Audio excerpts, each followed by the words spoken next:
108ಕ್ಕೆ ತಿಳಿಸ್ಕೊಂಡಿದ್ದೇವೆ. Let's everyone stand up and take your Bibles to Psalms 108. ಕೀರ್ತನೆಗಳು 108. 13 ವಚನಗಳಿದೆ. ನಾವು ಪ್ರತ್ಯುತ್ತರವಾಗಿ 12ನೇ ವಚನ ಓದಿಕೊಳ್ಳೋಣ. 1ನೇ ವಚನ ನಾವು ಸ್ಟೇಜ್ ಮೇಲೆ ಓದಬೇಕಾದ್ರೆ 2ನೇ ವಚನ ನೀವು ಓದಬೇಕು.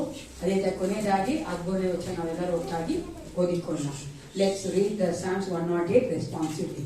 ಮೊದಲನೇ ವಚನ. ದೇವರೇ, ನನ್ನ ಹೃದಯವು ಸ್ಥಿರವಾಗಿದೆ, ನಾನು ಗಾಳಿಸುತ್ತಾ ಆಡುವೆನು, ನನ್ನ ಅಂತರಂಗವೂ ಸಹ ಸ್ವರಮಂಡಲವೇ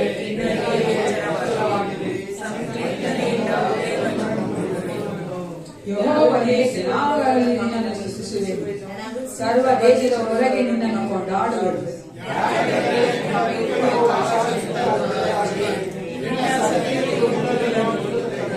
ದೇವರೇ, ಮೇಲಿನ ಲೋಕಗಳಲ್ಲಿ ನಿನ್ನ ಪ್ರಭಾವವು ಬೆಳೆಯಲಿ, ಭೂಮಂಡಲದ ಮೇಲೆಲ್ಲ ನಿನ್ನ ಮಹತ್ವವು ಹಬ್ಬಲಿ.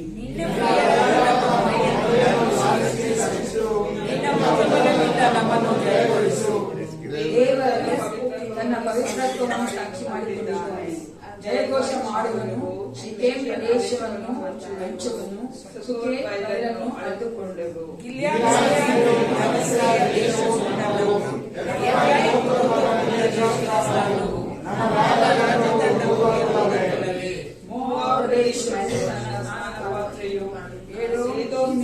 ನನ್ನ ಕೆರೆಗಳನ್ನು ಬಿಡುವಂತ ಸ್ಥಳ, ಫಿಲಿಷ್ಟಿಯರ ಆಶ್ರಯ, ಜಯಘೋಷ ಮಾಡುವೆನು.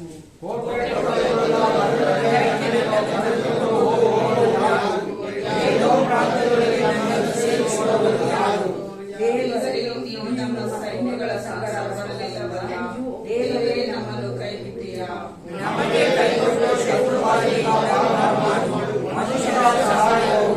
ಹದಿಮೂರನೇ ವಚನ ಒಟ್ಟಾಗಿ ಓದಿಕೊಳ್ಳೋಣ.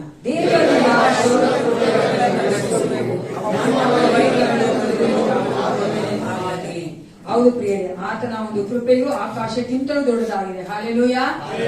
ಆತನ ಕೃಪೆಯಿಂದಲೇ ನಾವು ಆತನ ಸನ್ನಿಧಾನಕ್ಕೆ ಸೇರಿ ಬಂದಿದ್ದೇವೆ. ಆತನ ಕೃಪೆಯನ್ನು ನೆನೆಸುವವರಾಗಿ, ಆತನ ಕೃಪೆಯನ್ನು ಹೊಗಳುವವರಾಗಿ, ನಾವು ಈ ಸಮಯದಲ್ಲಿ ನಮ್ಮ ಕಣ್ಣುಗಳನ್ನು ಮುಚ್ಚಿಕೊಂಡವರಾಗಿ ದೇವರಿಗೆ ನಮ್ಮನ್ನು ಒಪ್ಪಿಸಿಕೊಟ್ಟು ಪ್ರಾರ್ಥನೆ ಮಾಡಿಕೊಳ್ಳೋಣ. ಹಲ್ಲೆಲೂಯಾ. ಸೃಷ್ಟಿಕರ್ತನೇ, ನಿನಗೆ ಸ್ತೋತ್ರ ಉಂಟಾಗಲಿ ರಾಜ. ನಮ್ಮ ಪ್ರಾಣ, ಆತ್ಮ, ಶರೀರವನ್ನು ಒಪ್ಪಿಸಿಕೊಳ್ಳುತ್ತೇವೆ. ದೇವಾದೇವ ನೀನಾಗಿದ್ದುಕೊಂಡು ನಮ್ಮ ಸ್ತೋತ್ರ ಸಿಂಹಾಸನಗಾಗಿ ಕರ್ತನೆ. ಹೌದು ರಾಜ, ನೀನು ವಾಸಿಸುವ ಆತನಾಗಿದ್ದುಕೊಂಡು ನಮ್ಮನ್ನು ಆಶೀರ್ವದಿಸುವುದಕ್ಕಾಗಿ ಕರ್ತ ನಮ್ಮ ಮಧ್ಯದಲ್ಲಿ ನೀನು ಇಳಿದು ಬರಬೇಕೆ ನಾವು ಹೇಳುತ್ತೇವಪ್ಪ. ನಿನ್ನ ಒಂದು ಕರ್ತನೆ. ಹೌದು ರಾಜ, ಮಹಿಮೆಯಿಂದ ಈ ಒಂದು ಗುಡಾರವನ್ನ, ಈ ಆಲಯವನ್ನ ತುಂಬಿಸಬೇಕೆ ನಾನು ಬೇಡುತ್ತೇನೆ. ನಿನ್ನ ಪ್ರಸನ್ನತೆಯನ್ನು ಪ್ರತಿಯೊಬ್ಬ ಮಕ್ಕಳು ಗ್ರಹಿಸಿಕೊಳ್ಳಲಿ ರಾಜ. ಹೌದು ಕರ್ತನೆ, ನೀನು ಕರ್ತನೆ ನಿನ್ನ ಮಕ್ಕಳನ್ನ ಆಶೀರ್ವದಿಸುವ ದೇವನಾಗಿದ್ದಿ ಅಪ್ಪ. ಚಿಕ್ಕವರಿಂದ ಮೊದಲುಗೊಂಡು ದೊಡ್ಡವರವರೆಗೂ ಕರ್ತನೆ ನಿನ್ನ ಪ್ರತಿಯೊಬ್ಬರನ್ನು ಆಶೀರ್ವದಿಸು. ಈ ಒಂದು ಕರ್ತನೆ ಆರಾಧನೆಗೆ ಬರುತ್ತಿರುವಂತಹ ಮಕ್ಕಳು ಸೇಫ್ ಆಗಿ ಬರುವಂತೆ ಕಾರ್ಯ ಮಾಡಪ್ಪ. ಆರಾಧನೆಯ ಪ್ರತಿಯೊಂದು ಭಾಗದಲ್ಲಿಯೂ ನೀನು ಮಹಿಮೆ ಹೊಂದಿಕೋ ಕರ್ತನೆ. ನಮ್ಮ ಬಲವಲ್ಲ ರಾಜ, ನಮ್ಮ ಸಾಮರ್ಥ್ಯವಲ್ಲ, ನಮ್ಮ ಜ್ಞಾನವಲ್ಲ ಕರ್ತನೆ, ನೀನು ನಮ್ಮನ್ನು ನಡೆಸಬೇಕಾಗಿದೆ ಯೇಸಪ್ಪ. ನೀವು ಪ್ರತಿಯೊಂದು ಕರ್ತನೆಯ ಭಾಗದಲ್ಲಿಯೂ ನೀನು ಕರ್ತನೆ ನಮ್ಮನ್ನು ನಡೆಸಿಕೊಡಬೇಕೆಂದು ಪ್ರತಿಯೊಂದನ್ನು ತಗ್ಗಿಸಿ ನೀವು ಒಪ್ಪಿಸಿಕೊಡುತ್ತಾ ಯೇಸು ನಾಮದಲ್ಲಿ ಪ್ರಾರ್ಥಿಸುತ್ತೇನೆ, ಒಳ್ಳೆಯ ಪಿತನೇ.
ಶತ್ರುವಿನಿಂದ ನಮ್ಮನ್ನು ಬಿಡಿಸತಕ್ಕವನು ಒಬ್ಬನೇ, ಆತನು ಯೇಸು ಕ್ರಿಸ್ತನಾದಂಥ ನಮ್ಮ ದೇವರಾಗಿದ್ದಾನೆ. ಪ್ರಿಯರೇ, ಆತನು ಸ್ತುತಿಗೆ ಪಾತ್ರನಾದಂಥ ದೇವನು, ಮಹಿಮೆಗೆ ಪಾತ್ರನಾದಂಥ ದೇವನು, ನಮ್ಮೆಲ್ಲರ ಸ್ತುತಿಯಲ್ಲಿ ಇರುವಂಥ ದೇವನು. ಇಂಥ ದೇವರನ್ನು ಸ್ತುತಿಗೂ ಮಹಿಮೆಗೂ ಪಾತ್ರ ನೀನೆ, ನಿನ್ನ ಸ್ತುತಿಸಿ ಹಾಡುವೆನೆ ಎಂಬ ಹಾಡಿನಿಂದ ಕರ್ತನನ್ನು ಸ್ತುತಿಸೋಣ.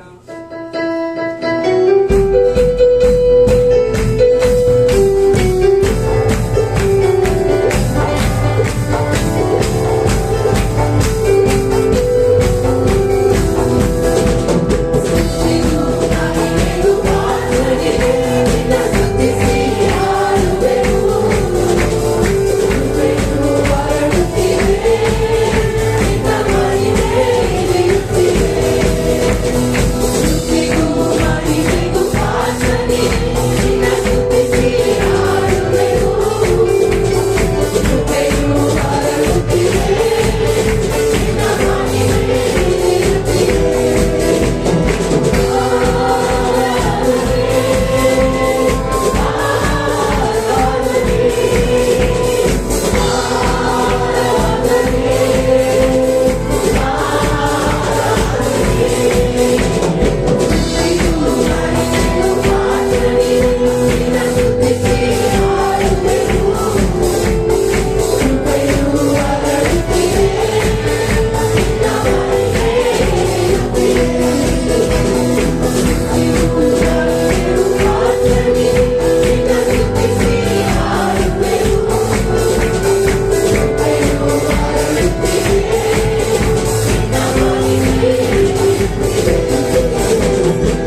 ಎಂಬುದಾಗಿದೆ.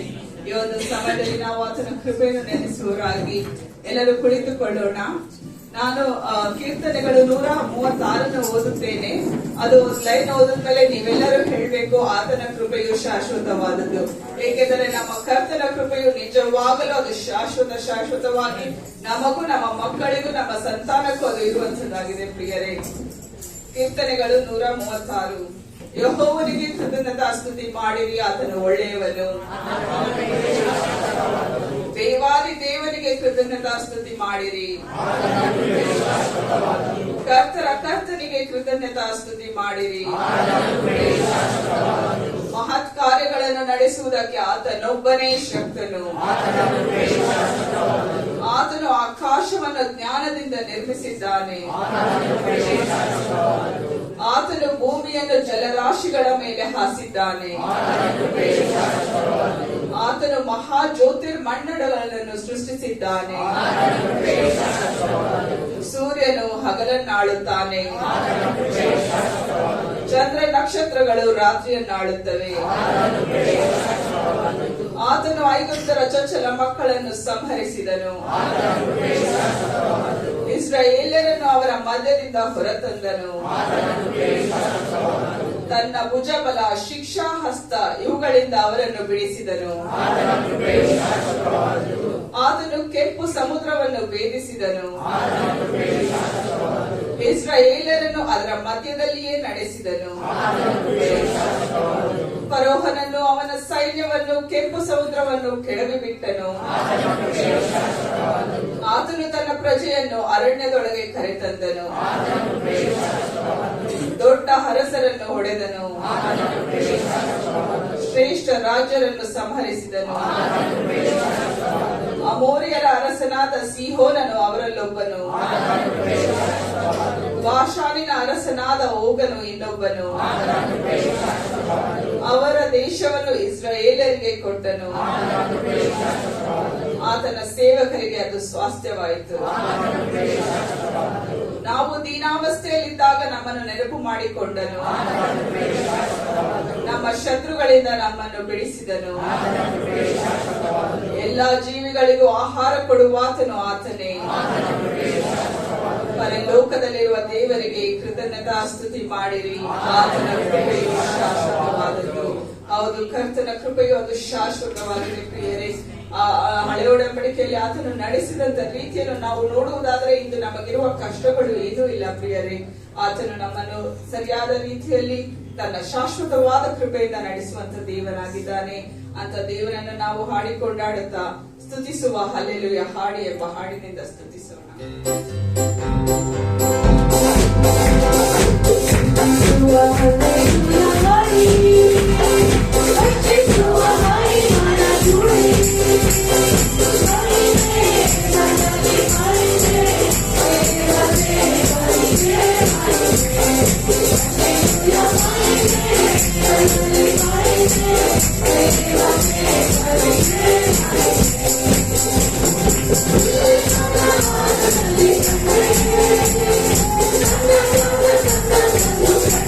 Yeah.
ಹೌದು ಪ್ರಿಯರೇ, ದೇವರು ಯೆಶಾಯನ ಪ್ರವಾದನ ಗ್ರಂಥದಲ್ಲಿ ಹೇಳುತ್ತಾರೆ, ಈಗಲಾದರೂ ಯಾಕೋಬ ವಂಶವೇ, ಇಸ್ರಾಯೇಲ್ ಸಂತಾನವೇ, ನಿನ್ನನ್ನು ಸೃಷ್ಟಿಸಿ ರೂಪಿಸಿದವನಾದ ಯೆಹೋವನು ಹೀಗನ್ನುತ್ತಾನೆ, ಭಯಪಡಬೇಡ, ನಾನು ನಿನ್ನನ್ನು ವಿಮೋಚಿಸಿದೆನಲ್ಲ, ನಿನ್ನ ಹೆಸರು ಹಿಡಿದು ಕರೆದನಲ್ಲ, ನೀನು ನನ್ನವನೇ.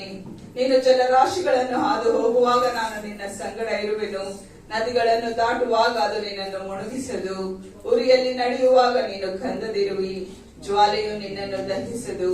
ಯೆಹೋವನೆಂಬ ನಾನು ನಿನ್ನ ದೇವರಾಗಿದ್ದೇನಷ್ಟೇ. ಹೌದು, ನಮ್ಮ ಕರ್ತನು ನಮ್ಮನ್ನು ಎಲ್ಲಾ ಕಷ್ಟಗಳಿಂದ ಬಿಡಿಸಿ ಅದ್ಭುತಗಳನ್ನು ಮಾಡ ಶಕ್ತನಾಗಿದ್ದಾನೆ. ಆತನು ನಮ್ಮನ್ನು ಹೆಸರಿಡಿದು ಕರೆದು ನಮ್ಮ ಎಲ್ಲಾ ಬಂಧನಗಳಿಂದ ಬಿಡಿಸಿದ ಆತನಾಗಿದ್ದಾನೆ. ಆತನ ಕೃಪೆಯನ್ನು ನಾವು ಸ್ಮರಿಸುವವರಾಗಿ, ಕೃಪೆಯಿಂದ ನೆಲೆ ನಿಂತೆವು, ದೇವನಿನ ಕೃಪೆಯಿಂದಲೇ ನಾವು ನೆಲೆ ನಿಂತೆವು ಎಂಬ ಹಾಡಿನಿಂದ ಆತನನ್ನು ಸ್ತುತಿಸೋಣ.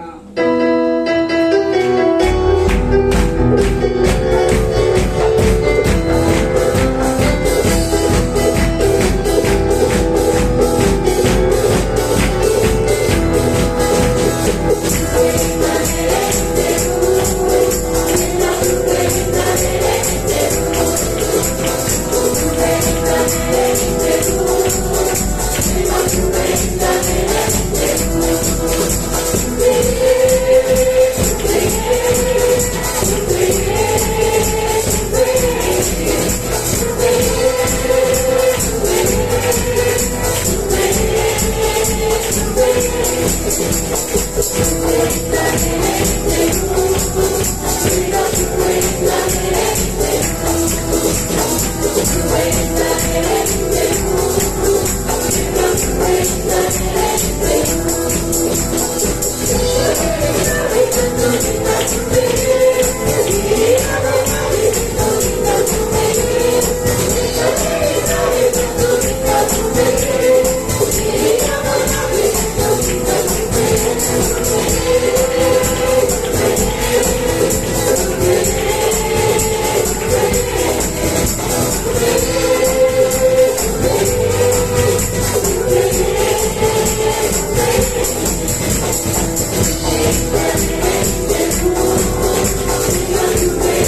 ನಾವು ಈ ಒಂದು ಸಮಯದಲ್ಲಿ ಜೀವಂತವಾಗಿ ಇಲ್ಲಿ ಸೇರಿ ಬಂದಿದ್ದೇವೆಂದರೆ ಅದು ದೇವರ ಕೃಪೆಯಾಗಿದೆ ಪ್ರಿಯರೇ. ಆತನು ಹಗಲು ಇರುಳು ನಮ್ಮನ್ನು ಬಿಡದೆ ಎಲ್ಲಾ ಸಮಯಗಳಲ್ಲೂ ನಮ್ಮನ್ನು ಕಾಪಾಡಿಕೊಂಡು ಬರುವಂತ ಒಳ್ಳೆಯ ತಂದೆಯಾಗಿದ್ದಾನೆ.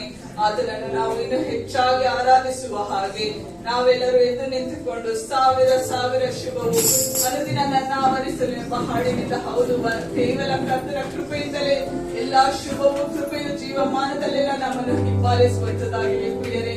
ನಮ್ಮ ಯೋಗ್ಯತೆಯಿಂದಲ್ಲ, ನಮ್ಮ ಹೆಸರಿನಿಂದಲ್ಲ, ನಮ್ಮ ಹಣ ಆಸ್ತಿಯಿಂದಲ್ಲ, ಕೇವಲ ಆತನ ಕೃಪೆಯಿಂದಲೇ ನಾವು ನಿಂತಿದ್ದೇವೆ ಪ್ರಿಯರೇ.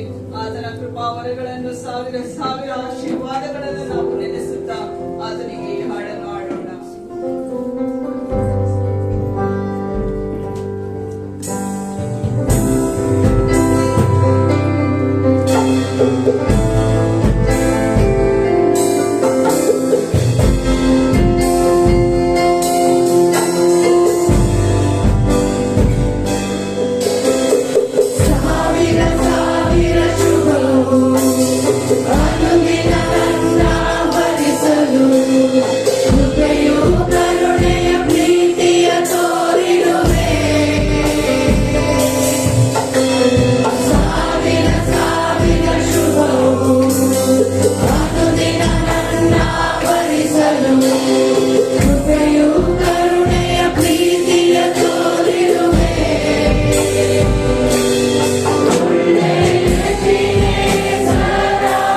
Yeah.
ಮಾಡುವಾಗಲೂ ನಾವು ಯೋಚಿಸಿ ನೋಡುವುದಾದರೆ ನಮ್ಮ ತಾತ ಮುಖಾಂತರ ನಮ್ಮ ಎಲ್ಲಾ ಒಂದು ಜನಾಂಗವನ್ನು ನೋಡುವುದಾದರೆ ನಾವು ವಿಗ್ರಹ ಆರಾಧನೆಯಲ್ಲಿ ಬಿದ್ದವರಾಗಿರುತ್ತೇವೆ. ಆದರೆ ಕರ್ತನು ನಮ್ಮ ಮೇಲೆ ಕೃಪೆ ಮಾಡಿ ಆ ಒಂದು ಅಸಹ್ಯವಾದ ಕಾರ್ಯದಿಂದ ನಮ್ಮನ್ನು ದೂರ ಕರೆದಿದ್ದಾನೆ ಪ್ರಿಯರೇ. ಆತನು ತನ್ನ ಒಬ್ಬನೇ ಮಗನನ್ನು ನಮ್ಮ ಒಂದು ರಕ್ಷಣೆಗಾಗಿ ಆತನು ಕರೆದಿದ್ದಾನೆ. ನಮ್ಮ ದೇಶವು ಅನೇಕ ಪ್ರವಾದಿಗಳನ್ನು ಸಾಯಿಸಿದರು, ಕರ್ತನು ನಮ್ಮ ಮೇಲೆ ಕೃಪೆ ಮಾಡಿ ನಮ್ಮನ್ನು ಕರೆದಿದ್ದಾನಲ್ಲ ಪ್ರಿಯರೇ.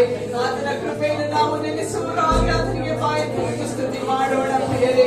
ನಮ್ಮನ್ನು ಮರಣದ ಬಾಯಿಂದ ಕಾಪಾಡಿದ ಆತನು ಆತನಾಗಿದ್ದಾನೆ. When we were yet sinners, Jesus died for us. ಹೌದು, ನಾವು ಇನ್ನೂ ಪಾಪಿಗಳಾಗಿರುವಾಗಲೇ ಆತನು ನಮಗೋಸ್ಕರ ಸತ್ತನು. ನಮ್ಮ ಒಂದು ಪ್ರಾಣದ ಮೇಲೆ ನಮ್ಮ ಪ್ರೀತಿಯಿಂದ ಆತನು ತನ್ನ ಪ್ರಾಣವನ್ನು ತ್ಯಜಿಸಿದರು. ನಮ್ಮ ಅಪರಾಧಗಳ ಮೂಲಕ ಆತನಿಗೆ ಕಾರ್ಯಗಳಾಯಿತು. ಹೌದು, ನಮ್ಮ ಶಾಪಗಳನ್ನು ನಮ್ಮ ಪಾಪಗಳನ್ನು ಆತನು ಹೊತ್ತನು. ಪರಿಶುದ್ಧವಾದಂಥ ದೇವರೇ, ನಿಮ್ಮ ಕರ್ತನೆ ಮಾನವನಾಗಿ ಬಂದು ನಮ್ಮ ಪಾಪಗಳನ್ನು ಹೊತ್ತಿಯಲ್ಲ ಕರ್ತನೆ. ನೀನು ನಮಗೋಸ್ಕರ ಪರಿಶುದ್ಧವಾಗಿ ಕಟ್ಟಿಯಲ್ಲ ಕರ್ತನೆ. ನಮ್ಮ ಪಾಪಗಳಿಂದ ಕರ್ತನೆ ನಿನ್ನ ಹೊರೆಯ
ಆತನು ಕೊಟ್ಟ ಉಸಿರಿನಿಂದ ಆತನನ್ನು ಸ್ತುತಿಸೋಣ ಪ್ರಿಯರೇ.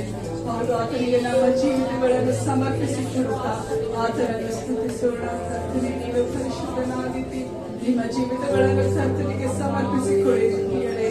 ಆತನು ಅದನ್ನು ಇಷ್ಟಪಡುವಂತ ದೇವನಾಗಿದ್ದಾನೆ. ಕರ್ತನೇ, ನಿನಗೆ ಸ್ತೋತ್ರ. ನಮ್ಮ ಜೀವಿತಗಳನ್ನು ನಿನಗೆ ಒಂದು ಆರಾಧನೆಯನ್ನಾಗಿ ನಾವು ಒಪ್ಪಿಸಿಕೊಳ್ಳುತ್ತೇವೆ ಕರ್ತನೇ.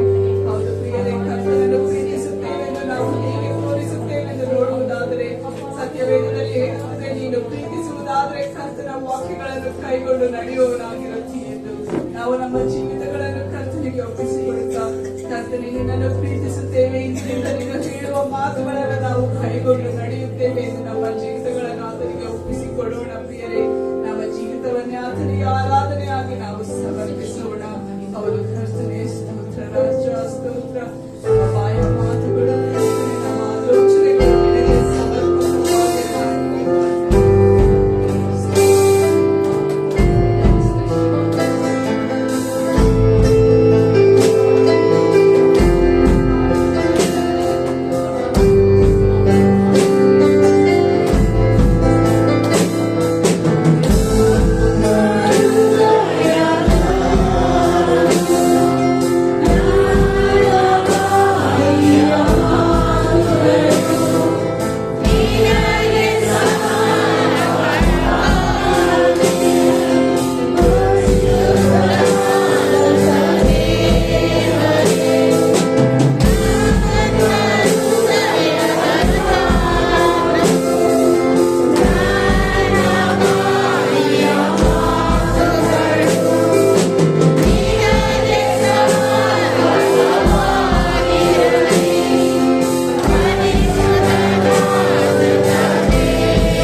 ಆಲೋಚನೆಗಳನ್ನು ನಾವು ನಿನಗೆ ಸಮರ್ಪಿಸಿಕೊಡುತ್ತೇವೆ ರಾಜ.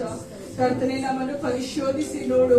ನಮ್ಮಲ್ಲಿ ಏನಾದರೂ ನಿನಗೆ ಇಷ್ಟವಿಲ್ಲದು ಕಾಣುತ್ತದೋ ನೋಡು ಕರ್ತನೆ, ನಮ್ಮನ್ನು ಸರಿಪಡಿಸು ಕರ್ತನೆ. ಹೌದು ಕರ್ತನೆ, ನಮ್ಮ ಹೃದಯ ಅಂತರಾಳವನ್ನು ನೋಡುವಂತ ದೇವರು ನೀನಾಗಿದ್ದೀಯಲ್ಲ ಕರ್ತನೆ. ಪ್ರತಿಯೊಬ್ಬೊಬ್ಬರ ಅಂತರಾಳದ ಆಲೋಚನೆಗಳನ್ನು, ಅವರ ಉದ್ದೇಶಗಳನ್ನು ಬಲ್ಲಂತ ದೇವನು, ನ್ಯಾಯಾಧಿಪತಿಯಾದಂತ ದೇವರು ನೀನಾಗಿದ್ದೀಯಲ್ಲ ಕರ್ತನೆ. ಅದಕ್ಕಾಗಿ ನಿನಗೆ ಸ್ತೋತ್ರ. ಈ ಒಂದು ಸಮಯದಲ್ಲಿ ಕರ್ತನೆ, ನಿನ್ನ ಪ್ರಸನ್ನತೆಯಲ್ಲಿ ನಾವು ನಿಂತಿರುವಾಗ ನಮ್ಮ ಹೃದಯಗಳನ್ನು ನೀನು ಶುದ್ಧೀಕರಿಸು ಕರ್ತನೆ.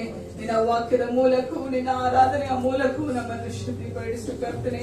ನಮ್ಮ ದೇಹಕ್ಕೂ ಆತ್ಮಕ್ಕೂ ಇರುವ ಒಂದು ಕರ್ತನೆ ಹೋರಾಟದಲ್ಲಿ ನಮ್ಮ ಆತ್ಮವು ಗೆಲ್ಲುವ ಹಾಗೆ ಕರ್ತನೆ ನಮಗೆ ಸಹಾಯ ಮಾಡು ಕರ್ತನೆ.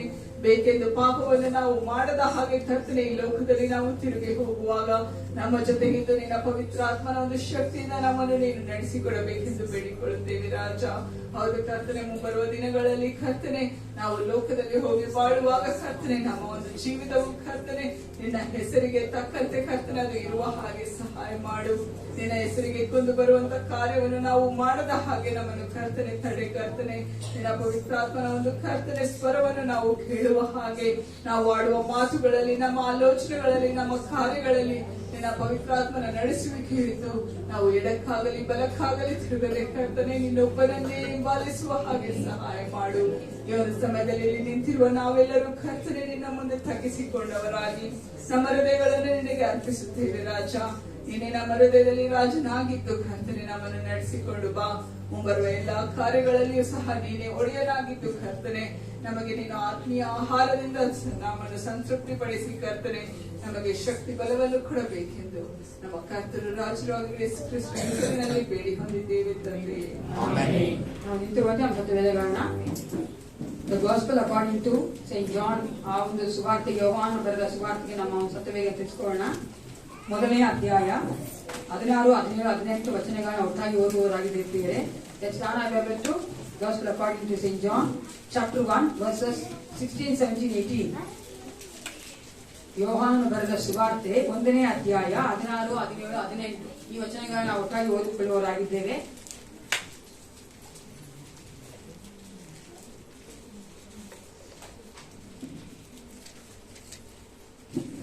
ಧರ್ಮಶಾಸ್ತ್ರವು ಮೋಶೆಯ ಮುಖಾಂತರ ಕೊಡಲ್ಪಟ್ಟಿತು, ಕೃಪೆಯೂ ಸತ್ಯವೂ ಯೇಸು ಕ್ರಿಸ್ತನ ಮುಖಾಂತರ ಬಂದವು. ನಾವೆಲ್ಲರೂ ಆತನ ಪರಿಪೂರ್ಣತೆಯೊಳಗಿರುವ ಕೃಪೆಯ ಮೇಲೆ ಕೃಪೆಯನ್ನು ಹೊಂದಿದೆವು. ದೇವರನ್ನು ಯಾರೂ ಎಂದೂ ಕಂಡಿಲ್ಲ. ಯಾರೂ ಏಕಪುತ್ರನೂ ಸ್ವತಃ ಆಗಿದ್ದು ತಪ್ಪಿಗೆ ಎಡೆಯಲಿದ್ದವನು ಆತನೇ ಕೃಪೆಯೊಳಗಿದ್ದರು. ದೇವರು ತಾಯಿ ನಮ್ಮ ಒಂದು ಜೀವಿತದಲ್ಲಿ ಕೃಪೆಯ ಮೇಲೆ ಕೃಪೆಯನ್ನು ತೋರಿಸಿದ್ದಾನೆ. ಹಲ್ಲೆಲೂಯಾ. ಎಲ್ಲರೂ ಕೂತ್ಕೊಂಡವನಾಗಿ ಒಂದು ಸತ್ಯ ಬೇರೆ ಸಂಡೆ ಸ್ಕೂಲ್ ಬೇಕಾದ್ರೆ ಕಾಣಿಕೆ ಸಮಯ.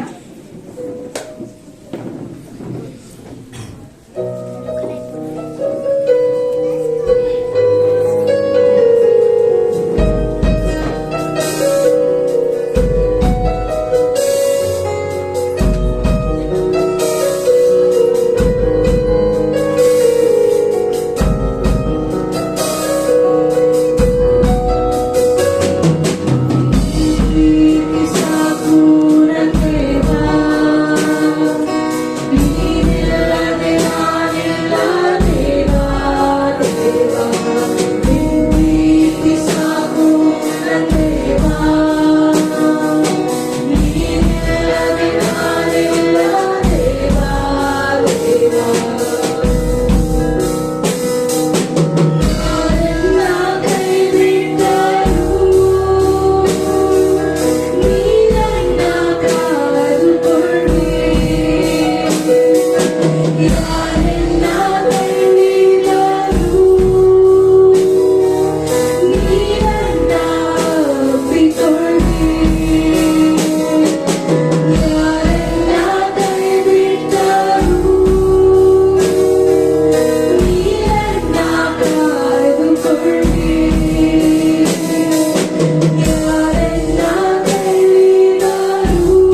ಸರ್ವ ಸೃಷ್ಟಿಕರ್ತನಾದ ಪರಲೋಕ ತಂದೆ, ಅಪ್ಪ ಈ ಸಮಯಕ್ಕಾಗಿ ನಿಮಗೆ ಸ್ತೋತ್ರ ಉಂಟಾಗಲಿ. ನಮ್ಮ ಭಾಗದಲ್ಲಿ ಕರ್ತ ತಲೆವಾಗಿ ನಿಂತಿರುವಂತಹ ನಿನ್ನ ಮಗನಾದ ಅಶ್ವಥ್ ಮಗ ನೀವು ಒಪ್ಪಿಸಿಕೊಡುತ್ತೆ. ಆ ಮಗನ ಜೀವಿತವನ್ನು ಕಂಡಂತ ದೇವನಾಗಿದ್ದಿ ಆ ಮಗನ ನೀನು ಆಶೀರ್ವದಿಸು. ಕಳೆದ ವರ್ಷಕ್ಕಿಂತ ಮುಂದಿನ ವರ್ಷ ಏಸಪ್ಪ ಇನ್ನೂ ಅಧಿಕವಾಗಿ ನಿನ್ನನ್ನು ಕಂಡುಕೊಳ್ಳಬೇಕಾಗಿದೆ, ಇನ್ನೂ ಅಧಿಕವಾಗಿ ನಿನ್ನ ಹತ್ತಿರಕ್ಕೆ ಬರಬೇಕಾಗಿದೆ. ಏಸಪ್ಪ ನೀನು ಆ ಮಗನ ಮುಟ್ಟು ಆ ಮಗನ ಕೈ ಕೆಲಸನ ಆಶೀರ್ವದಿಸು ಕರ್ತನೆ. ಆ ಮಗ ಹೃದಯದಲ್ಲಿರುವಂತಹ ಎಲ್ಲ ಆಸೆಯನ್ನು ಬದಲಾತ ನೀನಾಗಿದ್ದಿ ಅಪ್ಪ. ಹೌದು ಏಸಪ್ಪ, ನೀನು ಆ ಎಲ್ಲ ಆಸೆಗಳ ನೆರವೇರಿಸುವುದಕ್ಕೆ ಶಕ್ತನ ದೇವನಾಗಿದ್ದಿ ಕರ್ತನೆ. ಆ ಮಗನ ಬಲಪಡಿಸು ರಾಜ, ಒಳ್ಳೆ ಆರೋಗ್ಯ ದಯಪಾಲಿಸಿಕೊಡು. ಆ ಮಗನು ಮಾಡುವಂತ ಕೆಲಸದ ಕರ್ತನೆ ಜಾಗದಲ್ಲಿ ಸಹ ಮಗನೊಂದು ಅಪ್ಪ ಆಶೀರ್ವಾದವಾಗಿರುವಂತೆ ನೀ ಕಾರ್ಯ ಮಾಡು ಕರ್ತನೆ. ಹೋಗೋಣ ಬರೋಣ ಆಶೀರ್ವದಿಸಪ್ಪ. ಅಪ್ಪ ನೀನು ಒಳ್ಳೆಯ ದೇವನಾಗಿದ್ದಿ ಆ ಮಗನ ಎಲ್ಲ ಕೊರತೆಗಳನ್ನು ನೀಗಿಸಿ ನೀನು ಆ ಮಗನಿಗೆ ಸಾಕಾದವನಾಗಿದ್ದು ಕರ್ತನೆ ನಡೆಸಿಕೊಡಬೇಕೆ ನಾನು ಒಪ್ಪಿಸಿಕೊಡುತ್ತೇನೆ. ಅದೇ ರೀತಿಯಾಗಿ ರಾಜ ಅಪ್ಪ ನಾವು ಕೊಟ್ಟಿರುವಂತಹ ಈ ಕಾಣಿಗಳನ್ನ ದಶಭಾಗನ ಆಶೀರ್ವದಿಸು. ನಿನ್ನ ಒಂದು ಕರ್ತನೆ ಸಭೆಯ ಉದ್ಧಾರಕ್ಕಾಗಿ ಇದನ್ನು ಉಪಯೋಗಿಸಲ್ಪಡುವಂತೆ ಅಪ್ಪ ನಿನ್ನ ಒಂದು ಆಲೋಚನೆ ನಿನ್ನ ಮಕ್ಕಳಿಗೆ ಕೊಟ್ಟು ನಡೆಸಬೇಕೆ ನಾನು ಒಪ್ಪಿಸಿಕೊಡುತ್ತೇನೆ. ಕೊಟ್ಟಿರುವಂತಹ ಪ್ರತಿಯೊಬ್ಬರ ಕರೆಗಳನ್ನ ಆಶೀರ್ವದಿಸಪ್ಪ. ಯಾವ ಒಂದು ಕೊರತೆ ಇದ್ದಂತೆ ಆ ಮಕ್ಕಳು ಇನ್ನೂ ಅಧಿಕವಾಗಿ ಕೊಡುವಂತೆ ಅವರನ್ನು ಸಮೃದ್ಧಿಯಾಗಿರಬೇಕೆ ನಾನು ಒಪ್ಪಿಸಿಕೊಡುತ್ತೇನೆ. ಕೊಡದೇ ಇರುವಂತಹ ಮಕ್ಕಳನ್ನ ಕರ್ತನೆ ಆಶೀರ್ವದಿಸು. ಮುಂದಿನ ದಿನಗಳಲ್ಲಿ ಕೊಡುವುದಕ್ಕೆ ಮನಸ್ಸು ಕೊಡು ಕರ್ತ. ಹೌದು ಏಸಪ್ಪ ಅಪ್ಪ, ನಾವು ಕಾಣಿಕೆ ಕೊಡುವಂತದ್ದು ದಶಭಾಗ ಕೊಡುವಂತದ್ದು ಅಪ್ಪ ನಿನಗಾಗಿ ಎಂಬುದು ಆ ಮಕ್ಕಳು ಅರ್ಥ ಮಾಡಿಕೊಳ್ಳುವಂತೆ, ನಿನ್ನ ರಾಜ್ಯಕ್ಕಿಂತ ಮಕ್ಕಳು ಅರ್ಥ ಮಾಡಿಕೊಳ್ಳುವಂತೆ ಅವರೊಂದಿಗೆ ಮಾತನಾಡು ಕರ್ತನೆ. ಹೌದು ರಾಜ, ಯಾರಿಗೆಲ್ಲ ಕರ್ತನೆ ಕೊಡಕ್ಕೆ ಆಗುತ್ತಾ ಇಲ್ವೋ ಅವರಿಗೆ ಕರ್ತನೆ ನೀನು ಕೊಡಬೇಕೆ ನಾವು ಒಪ್ಪಿಸಿಕೊಡ್ತೇನೆ. ಅವರ ಆದಾಯಗಳನ್ನು ಹೆಚ್ಚಿಸಬೇಕೆ ನಾವು ಒಪ್ಪಿಸಿಕೊಡುತ್ತೇನೆ. ಹಲ್ಲೆಲೂಯಾ. ನೀನು ಆ ಮಕ್ಕಳಿಗೆ ಇದ್ದು ನಡೆಸಿಕೊಡಬೇಕೆಂದು ಯೇಸು ಕ್ರಿಸ್ತನ ನಾಮದಲ್ಲಿ ಪ್ರಾರ್ಥಿಸುತ್ತೇನೆ. ಒಳ್ಳೆಯ ಬಿತ್ತನೆ.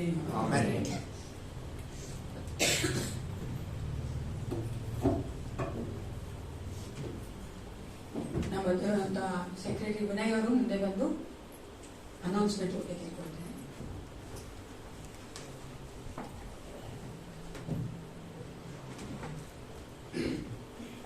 ಈ ವಾರದ ಪ್ರಕಟಣೆಗಳು. ಮಂಗಳವಾರ ಮತ್ತು ಬುಧವಾರದಂದು ಕಾಟೇಜ್ ಪ್ರೇಯರ್ ಮೀಟಿಂಗ್ಸ್ 7 ರಿಂದ 8ಕ್ಕೆ ಇರುತ್ತವೆ. ಫ್ರೈಡೆ ಚರ್ಚಲ್ಲಿ ಪ್ರೇಯರ್ ಇರುತ್ತೆ 7 ಗಂಟೆಗೆ, ಮತ್ತು ಸ್ಯಾಟರ್ಡೆ 7 ಗಂಟೆಗೆ ಸಾಂಗ್ ಪ್ರಾಕ್ಟೀಸ್ ಇರುತ್ತೆ. ಮತ್ತು ಮುಂದಿನ ವಾರ 8:30ಕ್ಕೆ ಬೆಳಗ್ಗೆ 8:30ಕ್ಕೆ ಸಂಡೇ ವರ್ಷಿಪ್ ಚರ್ಚ್ ಇರುತ್ತೆ. Special announcements. ಮುಂದಿನ ವಾರ ಸಭೆ ಮುಗಿದ ಮೇಲೆ ಸಂಡೇ ಸ್ಕೂಲ್ ಮಕ್ಕಳಿಗೋಸ್ಕರ ಯೂತ್ಸ್ ಬಂದು ಒಂದು ವರ್ಷಿಪ್ ಸರ್ವಿಸ್ನ ಇಟ್ಕೊಂಡಿದ್ದಾರೆ. ಸೊ ಸಂಡೇ ಸ್ಕೂಲ್ ಚಿಲ್ಡ್ರನ್ ಎಲ್ಲರೂ ಸಂಡೇ ಸ್ಕೂಲ್ ಮಕ್ಕಳೆಲ್ಲರೂ ಇರಬೇಕಾಗಿ ಕೇಳ್ಕೊತಾ ಇದ್ದೀವಿ. ಮತ್ತು ಮ್ಯಾರೇಜ್ ಬ್ಯಾಂಡ್, ಸಭೆ DJLC ದಿವ್ಯಜ್ಯೋತಿ ಮ್ಯಾಗ್ನೆಟ್ ಚರ್ಚ್, ತಂದೆ ಶಂಕರ್, ತಾಯಿ ರಾಧಾ, ಇವರ ಮಗನಾದ ವಿಶ್ವ ಮತ್ತು ಎಂಬುವವರಿಗೂ, ಸಭೆ ESI ಕ್ವಿಟ್ ಚರ್ಚ್, ತಂದೆ ಷಣ್ಮುಗಂ, ತಾಯಿ ಶಾಂತಿ, ಇವರ ಮಗಳಾದ ಮಾತಾ, ಇವರಿಗೆ ವಿವಾಹದ ಮಾತಾಗಿದೆ. ಯಾರಿಗಾದರೂ ಇದಕ್ಕೆ ಆಕ್ಷೇಪಣೆ ಇದ್ದಲ್ಲಿ ಸಭಾಪಾಲಕರಿಗೆ ತಿಳಿಸಬೇಕಾಗಿ ಕೇಳ್ಕೊಳ್ತಾ ಇದ್ದೇವೆ. ಇದು 3ನೇ ಮತ್ತು ಅಂತಿಮ ಕೊನೆಯ ಪ್ರಕಟಣೆ.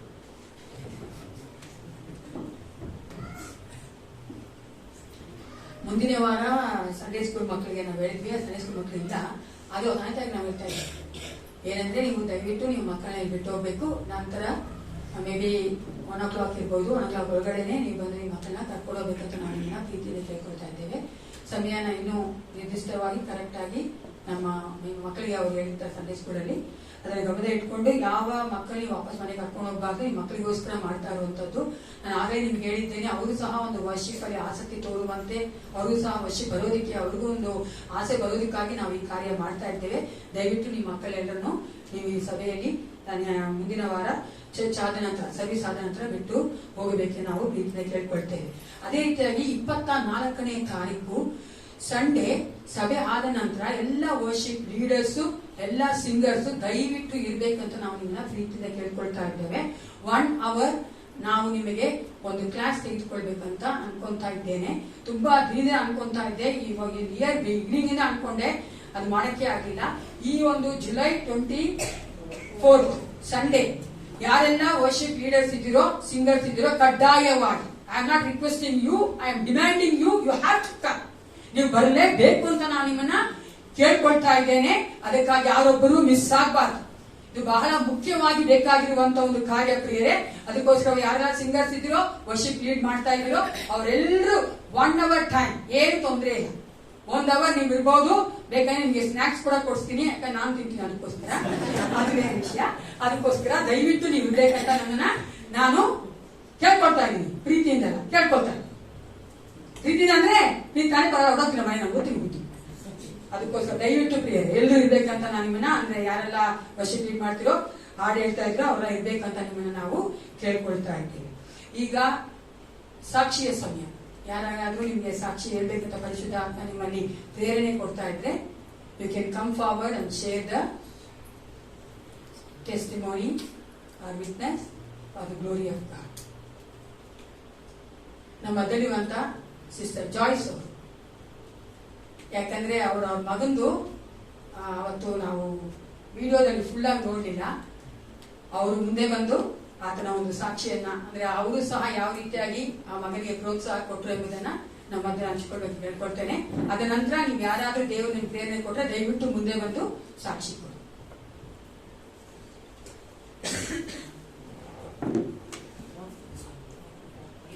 ನಮಗೆಲ್ಲ ಗೊತ್ತಿದೆ, ಸಾಲಮೋನ್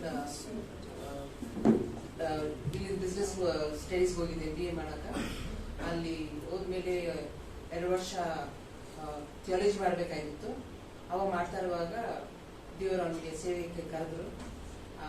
ಕರೆದಾಗ ನಮ್ಗಂತೂ ನಂಬಕ್ಕಾಗಿಲ್ಲ, ಯಾಕಂದ್ರೆ ಅವ್ನು ಹೋಗಿದ್ದು ಉದ್ದೇಶನೇ ಜಾಸ್ತಿ ಹಣ ಮಾಡ್ಬೇಕಂತ. ಅವ್ರು ಹೇಳ್ತಿದ್ದಾರೆ, ನಾನು ಸಾಲ್ಮೋನ್ ಟವರ್ ಕಟ್ತೀನಂತ. It was miracle that God called him. ಅವ್ರು ಹೋದ ನಾವೊಂದು ಮಾತು ಹೇಳಿದ್ವಿ, ಓದು ಚೆನ್ನಾಗಿ ಮುಂದೆ ಬಾ, ಆದ್ರೆ ಹಣ ಮುಂದೆ ಹೋಗಬೇಡ, ಅದೆಂದು ನೀನು ಕೂಡ ನಿಂದ್ರೋಣ ಅಂತ. ಆದ್ರೆ ಚಿಕ್ಕ ಮಕ್ಕಳು ಅವರು ಗುರಿಗಳು ಬೇರಿತ್ತು. ಸೊ ಅದಕ್ಕೆ ನಾವು ಅವ್ರನ್ನ ಪ್ರಾರ್ಥನೆ ಕಳ್ಸಿಕೊಟ್ವಿ. ದೇವ್ರ ಕೃಪೆ. ಅವನ ಅಂತಾನೆ 10,000 ಮೈಲ್ಸ್ ಹೋಗ್ಬಿಟ್ಟೆ ಡ್ಯಾಡಿ, ಮಮ್ಮಿ ಅದು ದೇವ್ರು ನಾನು ಅಲ್ಲಿ ಹಿಡಿದಾರೆ. God is everywhere. So today is a pastor, Crystal Lawn church of the Nazarene. ಅಲ್ಲಿ ಚರ್ಚ್ ಅವ್ರು ಹೋದಾಗ ಬರೀ 20 ಮಂದಿ 40 ಮಂದಿ ಇದ್ರು. ಇವತ್ತು ದೇವ್ರ ಕೃಪೆಯಿಂದ 100 ಮಂದಿ ಆಗಾರ. ಸಂಡೇ ಸ್ಕೂಲ್ ಬರೀ 6 ಮಂದಿ ಇದ್ರು, ಇವಾಗ 35 ಮಂದಿ ಮಕ್ಕಳು ಆಗಾರ. ಯೂತ್ ಅಲ್ಲಿ ಬರೀ 2 ಇದ್ರು, ಇವಾಗ 15 ಮಂದಿ ಆಗಾರ. So that's how God is giving. ಸದ್ಯಕ್ಕೆ ನ್ಯೂ ಮೆಂಬರ್ಸ್ ಬಂದಿದ್ದಾರೆ. And within 2 years it's a big thing the Lord is using it. ಅಲ್ಲಿ ಫಾಸ್ಟ್ ಸ್ಟೇ ಮಾಡುವ ಲಾಸ್ಟ್ ವೀಕ್ ಯೋನಸ್ರು ಚರ್ಚ್ ಬೇಡ ಅಂತಾರೆ, ದೇವರು ಬೇಡ ಅಂತಾರೆ, ಪೇರೆಂಟಲ್ ರೂಲ್ಸ್ ರೆಗ್ಯುಲೇಷನ್ಸ್ ಬೇಡ ಅಂತಾರೆ. ಸೊ ಅಲ್ಲಿ ಮಿನಿಸ್ಟ್ರಿ ಮಾಡುವಾಗ he felt the call for the Lord to be among the young people and serve. ಅದಕ್ಕೆ ಅಲ್ಲೇ ಇದ್ದು ದೇವ್ರ ಕೃಪೆಯಿಂದ ದೇವ್ರ ಲೀಡಿಂಗ್ ಇಂದ ಅವ್ರು ಅಲ್ಲಿ ಮಾಡ್ಬೇಕಂತ ಒಪ್ಪಿಸಿದ್ದಾರೆ. ಸೊ ಅವ್ರು ಜಾನ್ವರಿಗೆ ಬರ್ಬೋದು, ಬಟ್ ಹಿಂದೆ ತಿರುಗಿ ಹೋಗ್ತಾನೆ. Because the church needs the people there need him. And we thank God for that call. Thank you for the church, for your prayers every Sunday. ಯಾರೋ ಒಬ್ಬರನ್ನ ಕೇಳ್ತಾರೆ, ಸಾಲ್ಮನ್ ಹೇಗಿದ್ದಾನೆ, ಎಲ್ಲಿದ್ದಾನೆ, ಫೋನ್ ಮಾಡ್ತಾನೆ, ಬಂದಿಲ್ಲ ಅಂತ ಕೇಳ್ತೀರ. ನಾನು ತುಂಬಾನೇ ಅದು ಬ್ಲೆಸ್ಸಿಂಗ್. ನಿಮ್ಮ ಪ್ರೇಯರ್ಸ್ ಅವನು ಇಟ್ಟಿದ್ದು, ನಿಮ್ಮ ಪ್ರೇಯರ್ ಅವನು ದೇವರಲ್ಲಿ ಕಾಪಾಡಿ ವಿಡಿಯೋರಿಗೆ ಇಟ್ಟು ನಮ್ಮ ಮಕ್ಕಳು ಎಲ್ಲಿದ್ರು ದೇವ್ರು ಸೇವ್ ಮಾಡಬೇಕು, ದೇವ್ರ ಮಕ್ಕಳಾಗಿ ತಿಳಿಸ್ಬೇಕು. ಅದೇ ನಮಗೆ ಇರೋ ಸಂತೋಷ. ನಾನು ಚರ್ಚ್ ಧನ್ಯವಾದ. Thank you.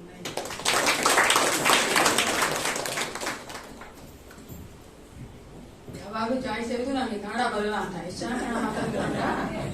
ಅದಕ್ಕೆ ನಾವು ಕನ್ನಡ ಮಾತಾಡೋಕೆ ಒತ್ತಾಯ ಮಾಡ್ಬೇಕು, ಇಲ್ಲಾಂದ್ರೆ ಇಂಗ್ಲಿಷೇ ಬರ್ತೇವೆ ಬಾಯಿ. ನೋಡಿ ಇವಾಗ ಎಷ್ಟು ಚೆನ್ನಾಗಿ ಕನ್ನಡ ಮಾತಾಡ್ತಾನೆ.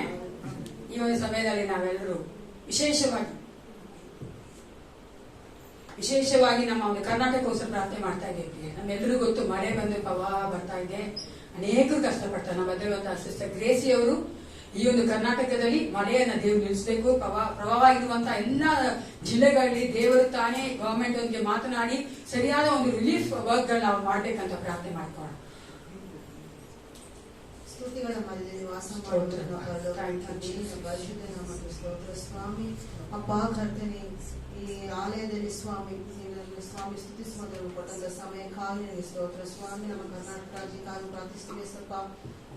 ಕರ್ತನೆ, ಎಲ್ಲಾ ಸ್ಥಳಗಳು ಮಳೆ ಬಂದು ಕರ್ತನೆ ಅನಾಹುತ ಆಗುವಂತ ಎಲ್ಲಾ ಸ್ಥಳಗಳಲ್ಲಿ ಕರ್ತನೆ ಸಪ್ಪ ಅವ್ರಿಗೆ ಬೇಕಾದ್ರೆ ಅದಕ್ಕೆ ಅಗತ್ಯಗಳನ್ನು ಸ್ವಾಮಿ ಅಪ್ಪ ಕರ್ತನೆ ನೀನೇ ಅವ್ರಿಗೆ ಒದಗಿಸಿಕೊಡು ಸ್ವಾಮಿ. ಎಲ್ಲಾ ಅಧಿಕಾರಿಗಳೊಟ್ಟಿಗೆ ನೀನು ಮಾತನಾಡು ಎಸಪ್ಪ. ಅಪ್ಪ ಕರ್ತನೆ ಎಲ್ಲೆಲ್ಲಿ ಸ್ವಾಮಿ ಕರ್ತನೆ ಯಾವ ಮಕ್ಕಳು ಕಷ್ಟಪಡ್ತಾ ಇದ್ದಾರೆ ಸ್ವಾಮಿ, ನೀನು ಕರ್ತನೆ ಆ ಮಕ್ಕಳನ್ನು ಸಂಧಿಸು ಸ್ವಾಮಿ. ಅಪ್ಪ ಕರ್ತನೆ ಎಲ್ಲೆಲ್ಲಿ ಕರ್ತನೆ ಈಗ ಮಕ್ಕಳನ್ನು ತಿಳಿಯದೇ ಇದ್ದಾರೆ ಸ್ವಾಮಿ, ಅಂತ ಸ್ಥಳಗಳಲ್ಲೆಲ್ಲ ಕರ್ತನೆ ಆ ಮಕ್ಕಳನ್ನು ತಿಳಿಯುವಂತೆ ಸ್ವಾಮಿ, ಕರ್ತನ ವಾಕ್ಯವನ್ನು ಕರ್ತನೆ ಅವರು ಅರಿಯುವಂತೆ ಸ್ವಾಮಿ, ನೀನು ತಾನೇ ಅವರಿಗೆ ಕಾರ್ಯ ಮಾಡುವುದಕ್ಕಾಗಿ ಸ್ತೋತ್ರ ಸ್ವಾಮಿ. ಎಲ್ಲಾ ಕಾರಣ ಯೇಸುವಿನ ನಾಮದಲ್ಲಿ ಬೇಡಿದೆ ತಂದೆ. Thank you sister. ನಾವೆಲ್ಲರೂ ನಮ್ಮ ಒಂದು ಪ್ರತಿನಿತ್ಯದ ಪ್ರಾರ್ಥನೆಯಲ್ಲಿ ನಮ್ಮ ಕರ್ನಾಟಕಕ್ಕೋಸ್ಕರ ಪ್ರಾರ್ಥನೆ ಮಾಡ್ಕೋಬೇಕು. ನೀವು ನ್ಯೂಸ್ ನೋಡಿರ್ಬೋದು, ಅನೇಕ ಕಷ್ಟಪಡ್ತಾ ಇದ್ದಾರೆ, ಅನೇಕ ಮನೆಗೆ ಕಳ್ಕೊಂಡಿದ್ದಾರೆ, ಅನೇಕ ಸತ್ತೋಗಿದ್ದಾರೆ, ಅನೇಕರು ನೋಡ್ಬೋದು ಅನಾಥರಾಗಿದ್ದಾರೆ. ದೇವರು ತಾನೇ ಪ್ರತಿ ಮಳೆಗಾಲದಲ್ಲಿ ನೋಡುವುದಾದ್ರೆ ಲಾಸ್ಟ್ ಇಯರ್ ಕೂಡ ಇದೇ ರೀತಿಯಾಗಿ ಬಂತು ಮಳೆ. ಇನ್ನು ಮುಂದೆ ಆದ್ರೂ ದೇವರು ಅದನ್ನ ಬರದಂತೆ ಅದು ಮಾಡೋದು ಯಾರು ತಪ್ಪು ಗೊತ್ತಾ? ನಮ್ ತಪ್ಪು. ಗ್ಲೋಬಲ್ ವಾರ್ಮಿಂಗ್ ಗೊತ್ತಲ್ಲ ನಿಮ್ಗೆ, ಜಾಗತಿಕವಾದಂತ ತಾಪಮಾನ ಜಾಸ್ತಿ ಆಗಿರೋದ್ರಿಂದ. ಅದಕ್ಕಾಗಿ ದೇವರಲ್ಲಿ ನಾವು ಶಾಪನೆ ಕೇಳುವಂತವರಾಗಿ ನಾವಾದ್ರೂ ಸೇಫ್ ಆಗಿದ್ದೇವೆ ಅಲ್ವಾ? ದೇವ್ರ ಕೃಪೆ, ನಾವು ಎತ್ತರವಾದ ಪ್ರದೇಶದಲ್ಲಿದ್ದೇವೆ. ಬೆಂಗಳೂರು ಸಹ ನೀವು ನೋಡುವುದಾದ್ರೆ, ನಾನು ಮೊನ್ನೆ ಏನೋ ಬರ್ತಾ ಇದ್ದೆ, ನಮ್ಮ ಬಗೆನಾಟಿ ಮನೆ ಮುಂದಿನೂ ಅಷ್ಟೇ ಕೆರೆ ತರ ಇದು ಅಲ್ವಾ, ರೋಡ್ ಅಷ್ಟು ತಗ್ಗಾಗಿದೆ, ಅನೇಕ ಕಷ್ಟಪಡ್ತಾರೆ. ಅದಕ್ಕೋಸ್ಕರವಾಗಿ ನೀವು ಸಹ ಪ್ರಾರ್ಥನೆ ಮಾಡ್ಕೋಬೇಕಂತ ನಾನು ನಿಮ್ಮನ್ನು ಕೇಳ್ಕೊಳ್ತೇನೆ ಪ್ರಿಯರೇ. ನಮಗೆ ಅದು ರೆಸ್ಪಾನ್ಸಿಬಿಲಿಟಿ ಅಲ್ವಾ, ನಮ್ಮ ಒಂದು ಜವಾಬ್ದಾರಿ ಅದು. ನಾವು ಚೆನ್ನಾಗಿದ್ರೆ ಸಾಕು. ನಮ್ಮ ಒಂದು ವಿಶ್ವಾಸಿಗಳು, ಮನುಷ್ಯರು ಅನೇಕರು ಕಷ್ಟಪಡ್ತಾ ಇರ್ತಾರಲ್ಲ, ಅವ್ರಿಗೂ ಸಹ ನಾವು ಪ್ರಾರ್ಥನೆ ಮಾಡಬೇಕಾಗಿದೆ. ಈ ಒಂದು ವೇಳೆಯಲ್ಲಿ ನಮ್ಮದಲ್ಲಿರುವಂತಹ ರಾಧಾ ಅವರು ಶ್ರೀಲಂಕಾಗೋಸ್ಕರವಾಗಿ ಪ್ರಾರ್ಥನೆ ಮಾಡಿ ಕೇಳ್ಕೊಳ್ತೇನೆ. ಯಾಕಂದ್ರೆ ಶ್ರೀಲಂಕಾದಲ್ಲಿ ನಮ್ಗೆ ಗೊತ್ತಿರುವಂತೆ ಅನೇಕ ಜನರು ಕಷ್ಟಪಡ್ತಾ ಇದ್ದಾರೆ. ನಮ್ಮ ವಿಶ್ವಾಸಿಗಳು, ಅದು ನಮ್ಮ ನಾಸಿನವರು ಸಹ ಕಷ್ಟಪಡ್ತಾ ಇದ್ದಾರೆ. ಅಲ್ಲಿ ದೇವರು ತಾನೇ ಒಂದು ಆರ್ಥಿಕವಾದ ಒಂದು ಸ್ಟೆಬಿಲಿಟಿಯನ್ನ, ಒಂದು ಸ್ಥಿರತೆಯನ್ನ ತರುವಂತೆ ಅವರು ಪ್ರಾರ್ಥನೆ ಮಾಡ್ಕೊಂಡು ನಾವು ಸಹ ಪ್ರಾರ್ಥನೆ ಮಾಡ್ಕೊಳ್ಳೋಣ. ಪರಿಶುದ್ಧನು ಮಹೋನ್ನತವಾದ ಪರಲೋಕದ ತಂದೆಯಾದ ದೇವರೇ, ನಿಮಗೆ ಸ್ತೋತ್ರ ಉಂಟಾಗಲಿ ಸ್ವಾಮಿ. ಅಪ್ಪ ಈ ಒಳ್ಳೆ ಸಮಯದಲ್ಲಿ ಸ್ವಾಮಿ ನಿಮ್ಮ ಮಕ್ಕಳನ್ನು ಒಟ್ಟಾಗಿ ಸೇರಿ ಸ್ವಾಮಿ ಅಪ್ಪ ಶ್ರೀಲಂಕಾವನ್ನು ನಿನ್ನ ಕರಗಳಲ್ಲಿ ಒಪ್ಪಿಸಿಕೊಂಡು ಪ್ರಾರ್ಥಿಸಿ ಬೇಡಿಕೊಳ್ಳುತ್ತೇನೆ ಸ್ವಾಮಿ. ಅಪ್ಪ ಶ್ರೀಲಂಕಾದಲ್ಲಿ ಕರ್ತನೆ ಮಕ್ಕಳು ಯಾವ ಯಾವ ಕಷ್ಟಗಳಲ್ಲಿ ಕರ್ತನೆ ಹಾದು ಹೋಗುತ್ತಿದ್ದಾರೋ ನಾವು ಅರಿಯವು ಸ್ವಾಮಿ, ನೀವು ಅರಿತಿರುವಂತ ದೇವರು ಸ್ವಾಮಿ. ಏಸಪ್ಪ ಎಲ್ಲ ಮಕ್ಕಳನ್ನು ಸ್ವಾಮಿ ಕರ್ತನೆ ಆರ್ಥಿಕ ಸಮಸ್ಯೆಯನ್ನು ಬಿಡುಗಡೆ ಕೊಡಬೇಕೆಂದು ಪ್ರಾರ್ಥಿಸಿ ಬೇಡಿಕೊಡುತ್ತೇವೆ ಸ್ವಾಮಿ. ಅಲ್ಲಿ ಕರ್ತನೆ ಪ್ರತಿಯೊಂದು ಕಾರ್ಯದಲ್ಲಿ ಕಷ್ಟಪಡುವಂತದ್ದು ಮಕ್ಕಳನ್ನು ಸ್ವಾಮಿ ಸಂತೈಸುವಂತ ದೇವರು ಸ್ವಾಮಿ. ಅಲ್ಲಿರ್ತಕ್ಕಂಥ ಶಾಪಗಳು ಪಾಪಗಳನ್ನು ಹೊಡೆದು ಹಾಕಬೇಕೆಂದು ಪ್ರಾರ್ಥಿಸ್ತೇನೆ ಸ್ವಾಮಿ. ಏಸಪ್ಪ ಅಲ್ಲಿರ್ತಕ್ಕಂಥ ಮಕ್ಕಳಿಗೆ ಸ್ವಾಮಿ ನೀವೇ ನಿಜವಾದ ದೇವರು, ಪರಲೋಕದ ದೇವರು, ಸತ್ಯ ದೇವರಂತ ಅರಿತುಕೊಳ್ಳುವ ಹಾಗೆ ನೀನು ಕೃಪೆ ತೋರಿಸಬೇಕೆಂದು ನಾವು ಪ್ರಾರ್ಥಿಸಿ ಬೇಡಿಕೊಳ್ಳುತ್ತೇನೆ ಸ್ವಾಮಿ.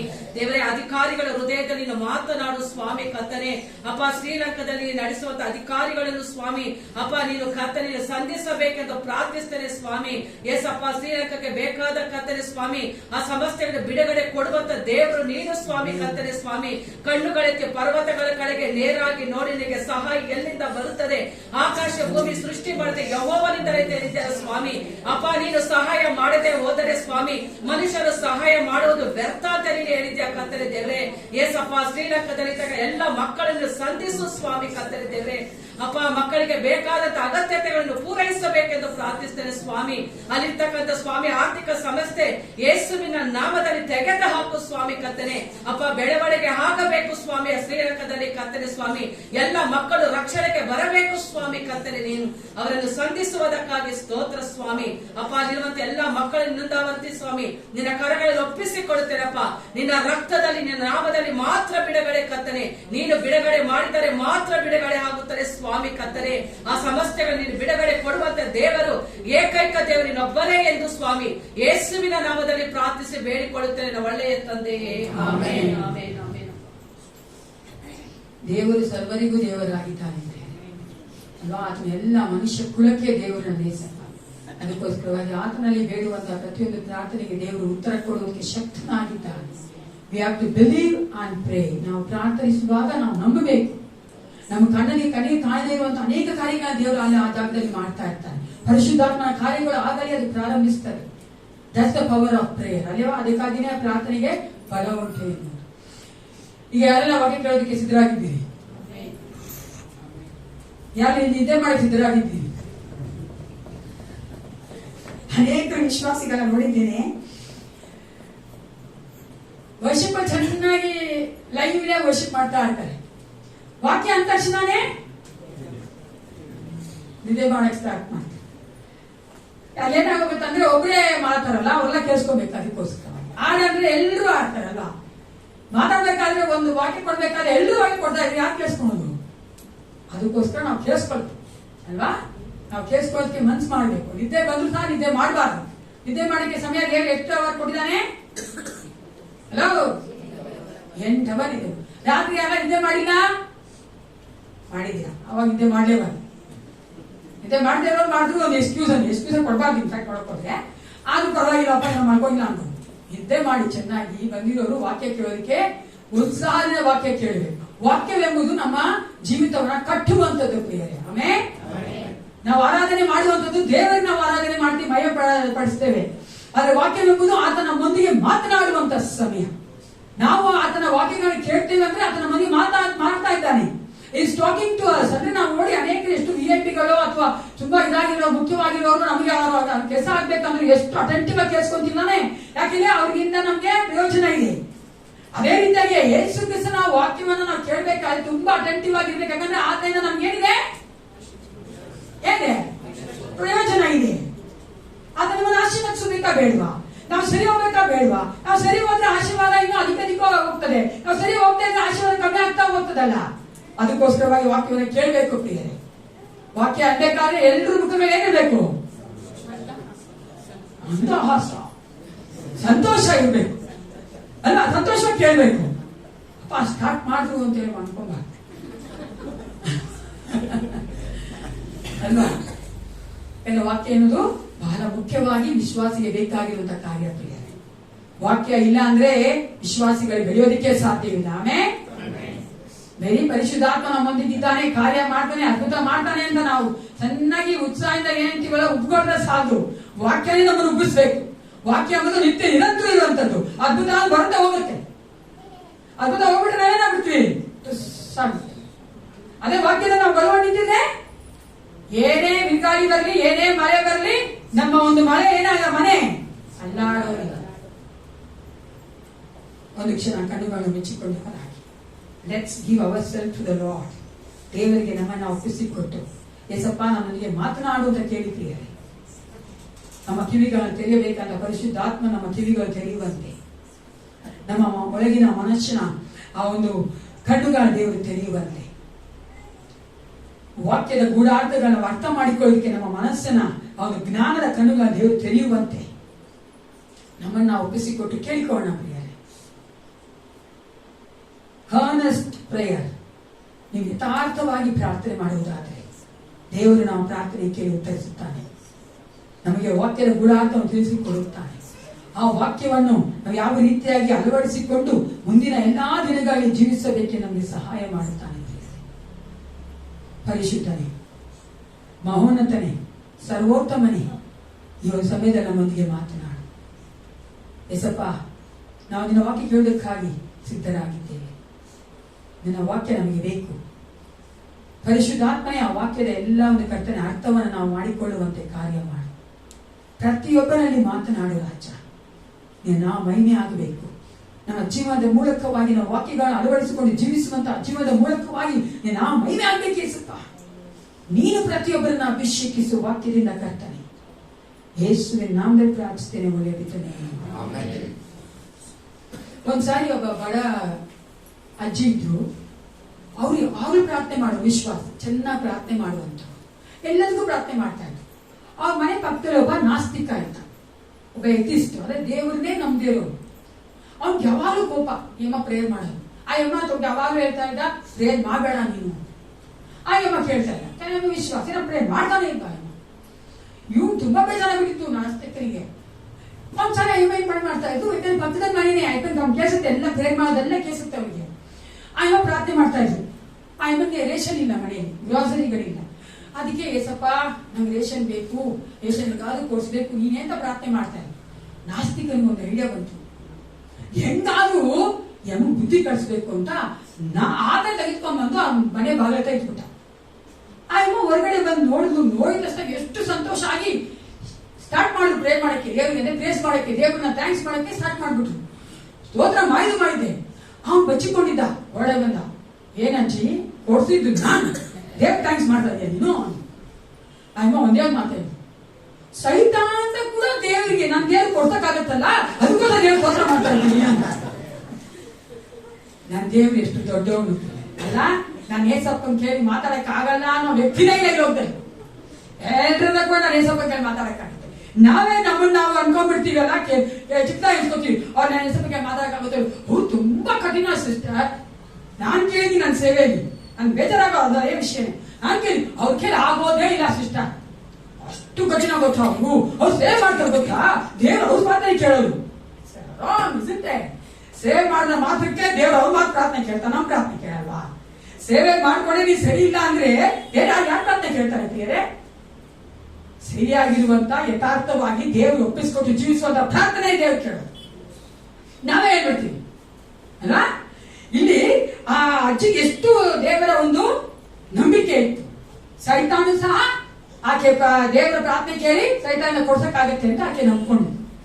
ಆದ್ರೆ ಈ ದಿನ ನನ್ನ ಒಂದು ಸಂದೇಶ ಏನಂದ್ರೆ, ನಮ್ಮ ಜೀವಿತಗಳಲ್ಲಿ ನಾವು ಅನೇಕ ಸಾರಿ ನಮ್ಮ ವೈರಿಯಾದಂತ ಸೈತಾನನಿಗೆ ಜಾಗ ಕೊಟ್ಟು ಬಿಡ್ತೇವೆ.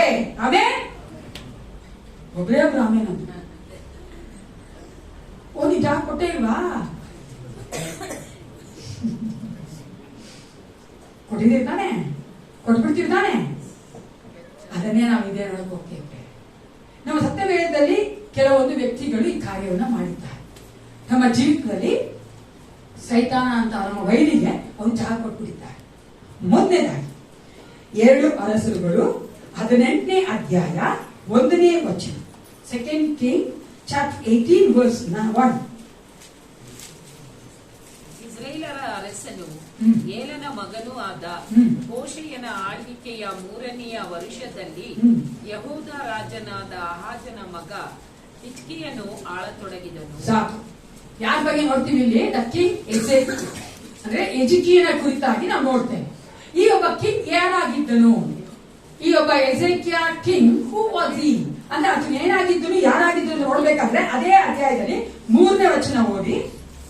ಇವನು ಎಲ್ಲ ವಿಷಯಗಳಲ್ಲಿಯೂ ತನ್ನ ಪೂರ್ವಿಕನಾದ ದಾವೀದನಂತೆ ಯೆಹೋವನ ಚಿತ್ತಾನುಸಾರವಾಗಿ ನಡೆದನು. ಯೆಹೋವನ ಚಿತ್ತಾನುಸಾರವಾಗಿ ಹೇಳ್ತಾ ಇದ್ದಂತ ಒಬ್ಬ ರಾಜ. ನಂತರ ಓದಿ ಸಿಸ್ಟರ್ 5ನೇ ವಚನ, 5 ಮತ್ತು 5ರಿಂದ 7 ಓದಿ. ಇವನು ಇಸ್ರಾಯೇಲ್ ದೇವರಾದ ಯೆಹೋವನಲ್ಲಿ ಭರವಸೆ ಇಟ್ಟಿದ್ದನು. ಯೆಹೂದ್ಯರಲ್ಲಿ ಇವನಿಗೆ ಸಮಾನನಾದ ಅರಸನು ಮುಂಚೆಯೂ ತರುವಾಯವೂ ಇರಲಿಲ್ಲ. ಸಮಾನದ ಅರಸನೇ ಇರಲಿಲ್ಲ. ಇದಲ್ಲದೆ ಇವನು ಯೆಹೋವನನ್ನೇ ಹೊಂದಿಕೊಂಡು ಆತನನ್ನು ಬಿಡದೆ ಹಿಂಬಾಲಿಸಿ ಆತನು ಮೋಶೆಯ ಮುಖಾಂತರವಾಗಿ ಅನುಗ್ರಹಿಸಿದ ಆಜ್ಞೆಯನ್ನು ಕೈಗೊಂಡನು. ಆತನ ಹೆಂಗಿದಂತೆ ಯೆಹೋವನೇ ಹೊಂದ್ಕೊಂಡಿದ್ದನು, ಆತನ ಬಿಡದೆ ಹಿಂಬಾಲಿಸಿಕೊಂಡಿದ್ದನು, ಮೋಶೆ ಮುಖಾಂತರ ಅನುಗ್ರಹಿಸಿದ ಆಜ್ಞೆಗಳನ್ನ ಕೈಗೊಳ್ತಾ ಇದ್ದನು. 7ನೇ ವಚನ. ಯೆಹೋವನು ಇವನ ಸಂಗಡ ಇದ್ದದ್ದರಿಂದ ಎಲ್ಲಿಗೆ ಹೋದರೂ ಕೃತಾರ್ಥನಾಗಿ ಬರುತ್ತಿದ್ದನು. ಇವನು ಅಶ್ಶೂರದ ಅರಸನಿಗೆ ವಿರೋಧವಾಗಿ ತಿರುಗಿ ಬಿದ್ದು ಸ್ವತಂತ್ರನಾದನು. ಇನ್ನು ಸ್ವಲ್ಪ ನೋಡಿ, ಈ ಒಬ್ಬ ರಾಜ ದೇವರಲ್ಲಿ ಭಯಭಕ್ತಿ ಉಳ್ಳವನಾಗಿದ್ದ ಇಲ್ವಾ? ಅಲ್ಲ, ದೇವರಲ್ಲಿ ಸರಿಯಾದಂತ ಒಬ್ಬ ವ್ಯಕ್ತಿ, ದೇವರಿಗೆ ಹೊಂದಿಕೊಂಡಿದ್ದ, ದೇವರು ಭರವಸೆ ಇಟ್ಟಿದ್ದ, ದೇವರು ಮೋಶೆ ಮೂಲಕ ಹೇಳಿದಂತ ಎಲ್ಲ ಆಜ್ಞೆಗಳನ್ನ ಕೈಗೊಂಡು ನಡೀತಾ ಇದ್ದ ಅಲ್ವಾ? ಅದನ್ನ ಎಲ್ಲವನ್ನ ಮಾಡುವಂತ ಒಳ್ಳೆಯ ಒಬ್ಬ ದೇವರಿಗೆ ಮೆಚ್ಚುಗೆ ಅಂತ ಒಬ್ಬ ಅರಸನಾಗಿದ್ದ. ಅದು ಮಾತ್ರವಲ್ಲ, ಇನ್ನೂ ಒಂದು ಕ್ವಾಲಿಟಿ ಇದೆ ಅವನಿಗೆ. ನೀವು ಈ ವಚನ ಓದೋಣ. 2 ಅರಸರುಗಳು 20:3-6. 2 Kings chapter 20 verse 3-6. ಈ ವಚನ. ನಾನು ನಂಬಿಕಸ್ಥನಾಗಿಯೂ ಯಥಾರ್ಥ ಚಿತ್ತನಾಗಿಯೂ ನಿನಗೆ ನಡೆದುಕೊಂಡು ನಿನ್ನ ದೃಷ್ಟಿಯಲ್ಲಿ ಒಳ್ಳೆಯವನಾಗಿದ್ದುದನ್ನು ನೆನಪು ಮಾಡಿಕೋ ಎಂದು ಪ್ರಾರ್ಥಿಸಿ ಬಹಳವಾಗಿ ಅತ್ತನು. ಯೆಶಾಯನು ಅರಮನೆಯ ಮಧ್ಯ ಪ್ರಾಕಾರವನ್ನು ದಾಟುವುದಕ್ಕೆ ಮೊದಲು ಯೆಹೋವನು ಅವನಿಗೆ, ನೀನು ಹಿಂತಿರುಗಿ ಹೋಗಿ ನನ್ನ ಪ್ರಜೆಗಳ ಪ್ರಭುವಾಗಿರುವ ಹಿಜ್ಕೀಯನಿಗೆ, ನಾನು ನಿನ್ನ ಪ್ರಾರ್ಥನೆಯನ್ನು ಕೇಳಿದ್ದೇನೆ, ನಿನ್ನ ಕಣ್ಣೀರನ್ನು ನೋಡಿದ್ದೇನೆ, ನೀನು ಗುಣ ಹೊಂದಿ ನಾಡದು ನನ್ನ ಆಲಯಕ್ಕೆ ಬರುವಿ. ಇದಲ್ಲದೆ ನಿನ್ನ ಆಯುಷ್ಯಕ್ಕೆ 15 ವರ್ಷಗಳನ್ನು ಕೂಡಿಸುತ್ತೇನೆ. ಎಂತ ವ್ಯಕ್ತಿಯಾಗಿದ್ದ ಅವ? ರಾಜ ಆಗಿದ್ದ. ಪ್ರಾರ್ಥನೆ ಮಾಡಿದ ತಕ್ಷಣನೇ ದೇವರು ಆತನ ಪ್ರಾರ್ಥನೆ ಕೇಳಿ ಎಷ್ಟು ವರ್ಷ ಕೂಡಿಸ್ಕೊಟ್ರು ಆತನ ಆಯುಷ್ ಕಾಲದಲ್ಲಿ? 15 ವರ್ಷ ಕೂಡಿಸ. ಸ್ವಲ್ಪ ಯೋಚನೆ ಮಾಡಿ, ಎಂತ ಒಳ್ಳೆ ರಾಜ ಅಲ್ವಾ ಇವನು? ಎಷ್ಟು ಭಯಭಕ್ತಿ ಇದೆ ಆತನಿಗೆ. ಪ್ರಾರ್ಥನೆ ಮಾಡಿ ದೇವ್ರು ಕೇಳ್ತಾನೆ. ನನಗೆ ಗೊತ್ತಿರಂಗೆ ಇಂಥ ಒಂದು ಪ್ರಾರ್ಥನೆ ದೇವರಿಗೆ ಕೇಳಿ ಅವರಿಗೆ ಇಷ್ಟು ವರ್ಷಗಳನ್ನ ಕೂಡಿಸಿ ಕೊಟ್ಟಿದ್ದು ನಾನು ಕೇಳಿಲ್ಲ. ಮೇ ಬಿ ದೇವ್ರು ಮಾಡಿರ್ತಾರೆ, ಶಕ್ತನಾಗಿದ್ದಾನೆ, ಅನೇಕರು ಮಾಡಿರ್ತಾರೆ. ಆತ ಒಬ್ಬ ರಾಜ. ಇವಾಗ ನಾವೆಲ್ಲ ಅನ್ಕೋತಿರ್ತಾನೆ, ನಾವು ವಿಶ್ವಾಸಿಗಳು ದೇವ್ರ ಭಗವತ್ ಎತ್ತಿದ್ವಿ, ದೇವ್ರು ನಂಬುತ್ತೇವೆ, ಆತ್ಕೊಂಡಿದೆ, ಎಲ್ಲ ಮಾಡ್ತೀವಿ. ಅಂತ ಒಬ್ಬ ರಾಜ ಇಲ್ಲಿ ವೈರಿಯಾದಂತಹ ಸೈತಾನನಿಗೆ ಜಾಗ ಕೊಟ್ಟು ಬಿಟ್ಟ. ಅದಕ್ಕೆ ನಾನು ಹೇಳಿದ್ದು, ನಾವು ಕೊಡ್ತೀವ ಅಂದ್ರೆ ನೀವು ಯಾರು ಆಮೇಲೆ ಅಂತಿಲ್ಲ. ಇಂಥ ರಾಜನೇ ಜಾಗ ಕೊಟ್ಬಿಟ್ನೆ. ಇವಾಗ ಓದೋಣ ಈ ವಚನ, ಯೆಶಾಯ 39:1. ಐಸಾಯ 39:1 ಓದ್ರಿ ಇವಾಗ. ಅದೇ ಕಾಲದಲ್ಲಿ ಬಲದಾದನ ಮಗನು ಕಾವೇರಿನ ಅರಸನು ಆದಿ ಮೆರೋದ ಬಲದಾನನೆಂಬನು ಹಿಜ್ಕೀಯನು ಅಸ್ವಸ್ಥನಾಗಿದ್ದನು, ಗುಣಹೊಂದಿದನು ಎಂದು ಕೇಳಿ ಅವನಿಗೆ ಪತ್ರವನ್ನು ಬಹುಮಾನವನ್ನು ಕಳುಹಿಸಿದನು. ಸ್ವಲ್ಪ ಇಲ್ಲಿ ನಾವೇನ್ ನೋಡ್ತೀವಿ, ಒಬ್ಬ ಬಾಬೆಲಿನ ಅರಸನು ಇವ್ನು ಗುಣ ಇರಲಿಲ್ಲ, ಗೊತ್ತಲ್ವಾ? ಆತನ ಆರೋಗ್ಯ ಇರಲಿಲ್ಲ, ಆತ ಸಾಯಂಗ ಆಗ್ಬಿಟ್ಟಿದ್ದ. ದೇವರು ಯೆಶಾಯನ ಮೂಲಕವಾಗಿ ಆತನೊಂದಿಗೆ ಮಾತನಾಡಿದ್ರು. ನಂತರ ಆತನಿಗೆ ಗುಣ ಬಂತು. 15 ವರ್ಷ ಆತನ ಬರುತ್ತಾನೆ ದೇವರು ಹೇಳಿದ್ರು. ಆ ಒಂದು ಸುದ್ದಿಯನ್ನು ಕೇಳಿದಂತ ಬಾಬೆಲಿನ ಅರಸನು ಆತನಲ್ಲಿ ನನ್ನ ದೂತರನ್ನ ಕಳ್ಸಿಕೊಡ್ತಾ ಇದ್ದಾನೆ. ಏನಕ್ಕೋಸ್ಕರ ನಮ್ಗೆ ಗೊತ್ತಾ? ನಾವು ಮಾಡ್ತಿರ್ತಾನೆ ವಿಷಯ ಇಲ್ಲ ಅಂದ್ರೆ ಏನೋ ಕಳಿಸ್ತೀವಿ, ಗಿಫ್ಟ್ ಕಳಿಸ್ತೀವಿ, ಅಥವಾ ಪ್ರೆಸೆಂಟ್ ಹೋಗಿ ಅವ್ರನ್ನ ನೋಡ್ಕೊಂಡ್ ಬರ್ತೀವಿ, ಪ್ರಾರ್ಥನೆ ಮಾಡ್ತೀವಿ, ಅವ್ರು ಬೇಕಾದ್ರೆ ನಾವು ಮೆಡಿಸನ್ಸ್ ಇಸ್ಕೊಡ್ತೀವಿ. ಅದೇ ತರನೇ ಇವ್ ಮಾಡ್ದ ಬಾಬೆಲಿನ ಅರಸ. 2ನೇ ವಚನ ಓದಿ ಈಗ. ಹಿಜ್ಕೀಯನು ಬಂದ ದೂತರನ್ನು ಸಂತೋಷದಿಂದ ನೋಡಿ ಅವರಿಗೆ ಬೆಳ್ಳಿ, ಬಂಗಾರ, ಸುಗಂಧ ದ್ರವ್ಯ, ಪರಿಮಳ ತೈಲ ಮೊದಲಾದ ಪದಾರ್ಥಗಳಿರುವ ಮನೆಯನ್ನು, ಆಯುಧ ಶಾಲೆಯನ್ನು, ತನ್ನ ಭಂಡಾರದಲ್ಲಿದ್ದುದೆಲ್ಲವನ್ನು ತೋರಿಸಿದನು. ಅವನ ಅರಮನೆಯಲ್ಲಿಯೂ ರಾಜ್ಯದಲ್ಲಿಯೂ ಅವರಿಗೆ ತೋರಿಸದಿದ್ದ ವಸ್ತುವು ಒಂದೂ ಇರಲಿಲ್ಲ. ಇರ್ಬೇಕಾಗಿತ್ತ ಅವನಿಗೆ? ಅವ್ರು ಕೇಳಿದ ಅಲ್ವಾ? ಕೇಳಿದ್ರ ದೂತರು ಬಂದವರು. ಅವ್ರ ಬೈದ್ಯಕ್ಕೆ ನೀನ್ ಚೆನ್ನಾಗಿದ್ದೀಯಪ್ಪ, ತಗೋಪ್ಪ ಬಹುಮಾನ, ನಮ್ಮ ಅರಸನು ಕೊಟ್ಟಿದ್ದಾನೆ, ವಿಚಾರಿಸ್ಕೊಂಬರ ಕೇಳಿದ ಅಂತ. ಇವನು ತನ್ನ ಒಂದು ರಾಜ್ಯದಂತ ಎಲ್ಲವನ್ನ ತೋರಿಸ್ಬಿಟ್ಟ. It's unnecessary. ಯಾಕೆ ತೋರ್ದ ಗೊತ್ತಾ? ಯಾಕೆ ತೋರ್ಸ್ತಾ? Praise the Lord. Radha sister ಅಲ್ವಾ? ಇಲ್ಲ ನಾವೇನ್ ನೋಡ್ತೀವಿ, ಅದು ವಚನ 4 ಓದೋಣ. ವಚನ 4 ಓದಿ ಯಾರಾದೊಬ್ರು. ಯೆಶಾಯನು ತಿರುಗಿ ಅವನನ್ನು, ಅವರು ನಿನ್ನ ಅರಮನೆಯಲ್ಲಿ ಏನು ನೋಡಿದರು ಎಂದು ಕೇಳಲು, ಅವನು ಅರಮನೆಯಲ್ಲಿರುವುದೆಲ್ಲವನ್ನೂ ನೋಡಿದರು, ನನ್ನ ಭಂಡಾರದಲ್ಲಿ ನಾನು ಅವರಿಗೆ ತೋರಿಸದೇ ಇದ್ದ ವಸ್ತುವು ಒಂದೂ ಇರುವುದಿಲ್ಲ ಅಂದನು. ನಾನು ಅಲ್ವಾ? ನೋಡಿ ಆತನಿಗೆ ಎಷ್ಟು ಅಹಂಕಾರ ಇತ್ತು ಅಂದ್ರೆ, ಆ ಸೆಲ್ಫ್ ನಾನು ಅನ್ನೋದು ಅವ್ನಿಗೆ ಎಷ್ಟೋ ಇತ್ತು ಅಂದ್ರೆ ಎಲ್ಲವನ್ನ ತೋರಿಸ್ಬಿಟ್ಟ. ಯೆಶಾಯ ತಿರುಗಿ ಕೇಳ್ತಾನೆ, ನಾನು ಫುಲ್ ನಿಮಿತ್ತ ಓದಿಸ್ಲಿಲ್ಲ, ತಿರುಗಿ ಕೇಳ್ತಾನೆ, ಏನೆಲ್ಲ ತೋರಿಸ್ತಾನೆ? ಎಲ್ಲಾ ತೋರಿಸಿದ್ದೀನಿ, ನನ್ನ ಭಂಡಾರದಲ್ಲೆಲ್ಲ ತೋರಿಸಿದ್ದೀನಿ. ಮರ್ತ್ಬಿಟ್ಟ ಅವನು. 15 ವರ್ಷ ದೇವ್ರು ಸೇರ್ಸ್ಕೊಟ್ರು ಅವ್ನಿಗೆಲ್ಲ. ಯಾವಾಗ ಸತ್ತೋಗ್ಬೇಕಾಗಿದ್ದವನು ಅವನು. ನಾವು ಮಾಡ್ತೀವಿ ಇಲ್ಲೋಗ್ಲಿ ಅನೇಕ ಸಾರಿ ಮರ್ತೇ ಹೋಗ್ಬಿಡ್ತೀವಿ. ದೇವ್ರ ಕೃಪೆ ಎಲ್ಲ ಮರ್ತೇ ಹೋಗ್ಬಿಡ್ತೀವಿ. ದೇವ್ರ ಆಶೀರ್ವಾದ ಮರ್ತೇ ಬಿಡ್ತೀವಿ. ನಾನಿಲ್ಲ ಅಂದ್ರೆ ಆಗೋದೇ ಇಲ್ಲ. ನಾನಿದ್ರೇನೆ ಆಗೋದು ಸಿಸ್ಟರ್. ನಮ್ಮ ಮನೇಲಿ ನಾನೇ ಇರ್ಬೇಕು ಸಿಸ್ಟರ್. ನನ್ನ ಮಾತೇ ಕೇಳ್ಬೇಕು ಸಿಸ್ಟರ್. ನಾನ್ ತಾನೇ ದೊಡ್ಡವನು, ನಾನ್ ತಾನೇ ಮನೆ ಯಜಮಾನ, ನಾನು ಹೆಂಡತಿ ನನಗೆ ಅಧೀನನಾಗಿರ್ಬೇಕಲ್ವಾ? ಈ ತರ ಎಷ್ಟು ಮಾತಿ ಪ್ರಿಯರೇ ನಾವು ಅಲ್ವಾ? When self projects, Satan starts to rule. ಯಾವಾಗ ನಮ್ಮ ನಾನು ಅನ್ನೋದು ಮುಂದೆ ಬರ್ತದೋ ಆಗ ಸೈತಾನ ಆಳ್ವಿಕೆ ಮಾಡಲು ಪ್ರಾರಂಭಿಸ್ಬಿಡ್ತಾನೆ ನಮ್ಮನ್ನ. Even though we are the Christians and believers, ನಾವು ವಿಶ್ವಾಸಿಗಳಾಗಿದ್ರು ಸಹ ಸೈತಾನಿಗೆ ಜಾಗ ಕೊಡ್ತೇವೆ.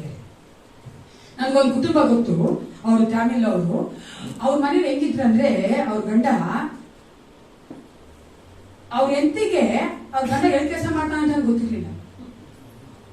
ಅಶೋಕ ಲೇಲ್ಯಾಂಡ್ ಕೆಲಸ ಮಾಡ್ತಾರೆ, ಚೆನ್ನಾಗಿ ಓದಿರೋ ಮನುಷ್ಯ, ಇಂಜಿನಿಯರ್ ಆಗಿತ್ತು ಅವನು. ಸಂಬಳ ಎಷ್ಟು ಅಂತಾನೆ ಗೊತ್ತಿಲ್ಲ ಹೆಂಗಿಗೆ.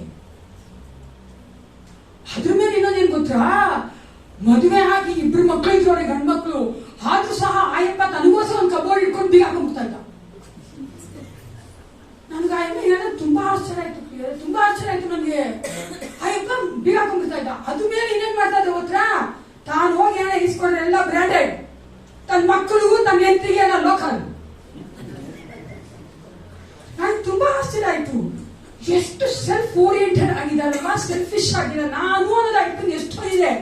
ಇಂಟ್ರೆಸ್ಟಿಂಗ್ ಥಿಂಗ್ ಏನ್ ಗೊತ್ತಾ, ಆತ ವಿಶ್ವಾಸಿನೇ, 2 ಗಂಡ ಇದ್ದು ವಿಶ್ವಾಸಿನೇ. ಇಂಟ್ರೆಸ್ಟಿಂಗ್ ಥಿಂಗ್ ಏನಂದ್ರೆ, 3 ಸೇವೆಗಳಿಗೆ ಆಯ್ತು ಆಫರಿಂಗ್ ಕೊಡ್ತಾ ಇದ್ರು. ಅಭಿವೃದ್ಧಿ ಪಡಿಸೋಕೆ ದುಡ್ಡು ಕೊಡ್ತಾ ಇದ್ದ. ಸ್ವಲ್ಪ ಯೋಚನೆ ಮಾಡ್ಬೇಕಲ್ಲ ಪ್ರಿಯರೇ. ಎಷ್ಟು ಜನ ಇಲ್ಲಿ ನಾವು ನಮ್ಮ ಸಭೆಯಲ್ಲಿ ಗಂಡ ಹೆಂಡತಿರಾಗಿದ್ದೀರಿ. ಗಂಡ ನಮ್ಗೆ ಗೊತ್ತಾ ಸಂಬಳ, ಹೆಂಡತಿ ಗೊತ್ತಾ, ಹೆಂಡತಿ ಸಂಬಳ ಗಂಡನ್ ಗೊತ್ತಾ? ಎಷ್ಟು ಜನ ಗಂಡ ಹೆಂಡತಿ ನಾವ್ ಟ್ರಾನ್ಸ್ಪರೆನ್ಸ್ ಆಗಿದ್ದೀವಿ ಅಂದ್ರೆ ಒಬ್ರಿಗೊಬ್ಬರಿಗೆ ಯಾವ್ದು ಮುಚ್ಚಿಟ್ಕೊಳ್ಳದೆ ಇದ್ದೆ. ನಾನು ಅನ್ನೋದಿದ್ರೆ ನಾವು ಅನ್ನೋದಿದೆ ಪ್ರಿಯ. ಅನೇಕ ಸಾರಿ ನಾವು ಮಾಡ್ತೀವಿ ಕುಟುಂಬಗಳಲ್ಲಿ. ಪರ್ಸನಲ್ ನಂದು ಇರ್ಬೇಕು ಎಲ್ಲ ಏನ್ ಮಾಡ್ಸುತ್ತೆ ನಮ್ ಗಂಡ ಹತ್ರ ತಿಳ್ಕೊಂಡ್ಬಿಟ್ರೆ ದುಡ್ಡ ಎತ್ಕೊಂಡು ಹೋಗುತ್ತೆ. ನಾವು ಹೆಂಡತಿಗೂ ಅಷ್ಟೇ ಗಂಡಂದ್ರೆ ಹೇಳೋದು ನೀವು ಕೇಳ್ಬೇಕು. ಗೊತ್ತಾಗಬಾರ್ದು ಸಿಸ್ಟರ್. ಗೊತ್ತಾಗ್ಬಿಟ್ರೆ ಎಲ್ಲ ಖರ್ಚು ಮಾಡ್ತಿರ್ತಾರೆ. ಹೋದ್ರೆ ಒಂದೇ ಸಲ 5 ಬಟ್ಟೆ ಇಸ್ಕೊಂಡ್ಬಿಡ್ತಾರೆ, ಬೇಕಾದೆಲ್ಲ ಇಸ್ಕೊಂಡ್ಬಿಡ್ತಾರೆ. ಹಾಗೇನ್ ತೋರಿಸುತ್ತೆ ಗೊತ್ತಾ? ಟ್ರಾನ್ಸ್ಪರೆನ್ಸಿ ಇಲ್ಲ. ಗಂಡ ಹೆಂಡತಿ ಮಧ್ಯದಲ್ಲಿ ನಾನು ನಾನು ನಾನು ಅನ್ನುವುದಾದ್ರೆ ಪ್ರಿಯರೇ, ಅಲ್ಲಿ ಸೈತಾನ ರೂಲ್ ಮಾಡ್ತಾ ಅಂತ ಅರ್ಥ. ಅದನ್ನ ನಾವು ಅಲ್ಲಿ ನೋಡ್ತೇವೆ. ಸೆಲ್ಫ್ ಯಾವಾಗ ಮುಂದೆ ಬರ್ತದೋ ಆಗ ಸೈತಾನ ನಮ್ಮಲ್ಲಿ ಕಾರ್ಯ ಮಾಡಲು ಪ್ರಾರಂಭಿಸ್ಬಿಡ್ತಾನೆ. ನಮ್ಮ ಹೃದಯದ ಸಿಂಹಾಸನದ ಮೇಲೆ ಯಾರು ರಾಜನಾಗಿದ್ರು ಆಗಿದ್ರು ಕೇಳಿಸ್ಕೋಬೇಕು. ಅಲೋ, ಅದಕ್ಕೆ ಕೇಳಿಸ್ಕೋಬೇಕು ಅಂತ ಬೇಕಂತ ನಾನು ಹೇಳಿದ್ದು. ನಾನು ಎಷ್ಟು ಚೆನ್ನಾಗಿ ಕೇಳಿಸ್ಕೋತೀನಿ ನೋಡಿ. ಯಾರು ರಾಜನಾಗಿದ್ರು? ನಾನಾಗಿದ್ದೆ.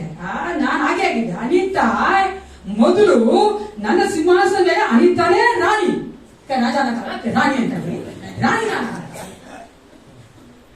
ಏಸಪ್ಪನ ಅಂಗೀಕರಿಸ್ಕೊಂಡ್ಮೇಲೆ ನನ್ನ ಹೃದಯದ ಸಿಂಹಾಸನ ಯಾರಿದ್ದಾರೆ? ಜೋರಾಗಿ ಆಮೆನ್. ಆ ಒಂದು ಅನಿತಾ ನಾನು ಸೆಲ್ಫ್ ಯೇಸು ಕ್ರಿಸ್ತನ ಕೆಳಗಡೆ ಬರಬೇಕು. ಅನೇಕ ನಾವ್ ಹೆಂಗಿದ್ದೇವೆ, ಯೇಸು ಕ್ರಿಸ್ತನ ಅಂಗೀಕರಿಸಿಕೊಂಡ ನಂತರವೂ ಸಹ ನಾನೇ ಸಿಂಹಾಸನ ಇದ್ದೇನೆ, ಯೇಸು ಕ್ರಿಸ್ತನ ಕೆಳಗಡೆ ಇಟ್ಕೊಂಡಿದ್ದೇವೆ. ಯಾವಾಗೆಲ್ಲ ಬೇಕೋ ಆವಾಗ ಏಸಪ್ಪ ಕೂತ್ಕೋ, ಕಷ್ಟ ಬರ್ತಾ ಇದೆ, ಕಷ್ಟಕ್ಕೆಲ್ಲ ನೀನು ಸಪೋರ್ಟ್ ಮಾಡು, ಕಷ್ಟಕ್ಕೆ ನಾವು ಬಿಡುಗಡೆ ಮಾಡು, ಆವಾಗ ರಾಜನಾಗಿರು. ಒಂದ್ ಕಷ್ಟ ಹೋಗ್ಬಿಡ್ತು ಕೆಳಗೆ ಇಳಿ, ನಾನು ಬರ್ತೀನಿ ಅಂತೀವಲ್ವಾ? ಹಲೋ, ರಾಜನಾಗಿ ಯೇಸು ಕ್ರಿಸ್ತನೇ ನಮ್ಮನ್ನು ಆಳ್ವಿಕೆ ಮಾಡುವ ಆತನಾಗಿದ್ದಾನೆ. ಅದನ್ನೇ ಎಜೇಕಿಯ ರಾಜ ಮಾಡಿ ತಪ್ಪು. ಅನ್ಕೊಂಡ್ಬಿಟ್ಟ ನಾನ್ ಮಾಡಿದ್ದೇನೆ, ನಾನ್ ಸಂಪಾದಿಸಿದ್ದೇನೆ, ನನಗೆ ಇಷ್ಟೆಲ್ಲ ಆಶೀರ್ವಾದ ಇದೆ, ಎಲ್ಲವನ್ನ ತೋರ್ಸ್ಕೊಟ್ಬಿಟ್ಟ ಬಂದವರಿಗೆ. ಸೈತಾನನ್ಗೆ ಜಾಗ ಕೊಟ್ಬಿಟ್ಟ. ಅದು ಯೇಸು ಕ್ರಿಸ್ತನಿಗೆ ಇಷ್ಟ ಇಲ್ಲದಂತ ಕಾರ್ಯ. ಯೆಹೋವ ದೇವರಿಗೆ ಇಷ್ಟ ಇರಲಿಲ್ಲ ಪ್ರಿಯರೇ. ಅದಕ್ಕೆ ಮುಂದೆ ಅದೇ ಅಧ್ಯಾಯದಲ್ಲಿ ವಚನ 5:7 ಹೋದನ. ಆಗ ಅವನು ಹಿಜ್ಕೀಯನಿಗೆ, ಸೇನಾಧೀಶ್ವರನಾದ ಯೆಹೋವನ ಮಾತನ್ನು ಕೇಳು. ಆತನು ನಿನ್ನ ಪೂರ್ವಿಕರ ಕಾಲದಿಂದ ಇಂದಿನವರೆಗೆ ಅರಮನೆಯಲ್ಲಿ ಸಂಗ್ರಹವಾದೆಲ್ಲವೂ ಬಾಬೆಲಿಗೆ ಒಯ್ಯಲ್ಪಡುವ ದಿನ ಬರುವುದು, ಅಲ್ಲೇನೂ ಉಳಿಯುವುದಿಲ್ಲ.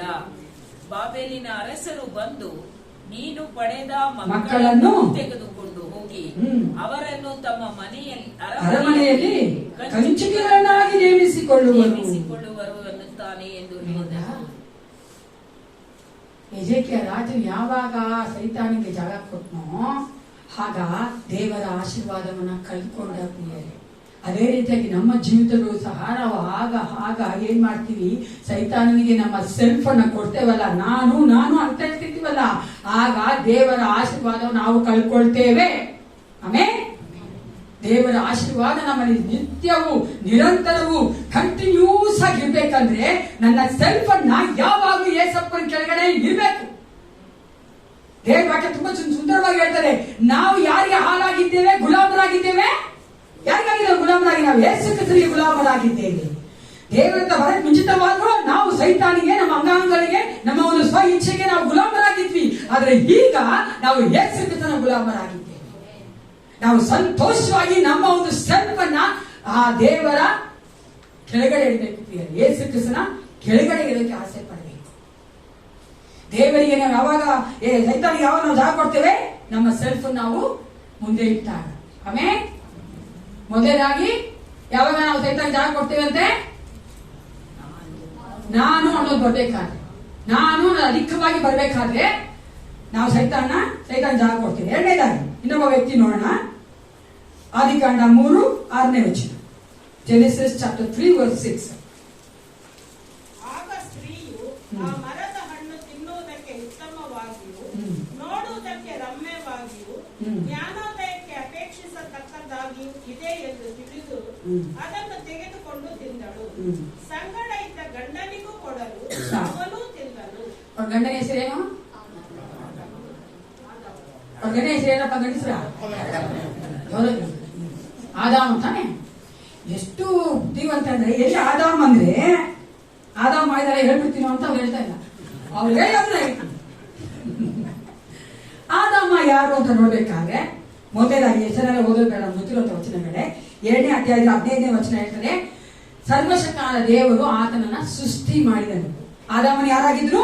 ದೇವರಿಂದ ಸೃಷ್ಟಿಸಲ್ಪಟ್ಟವರು.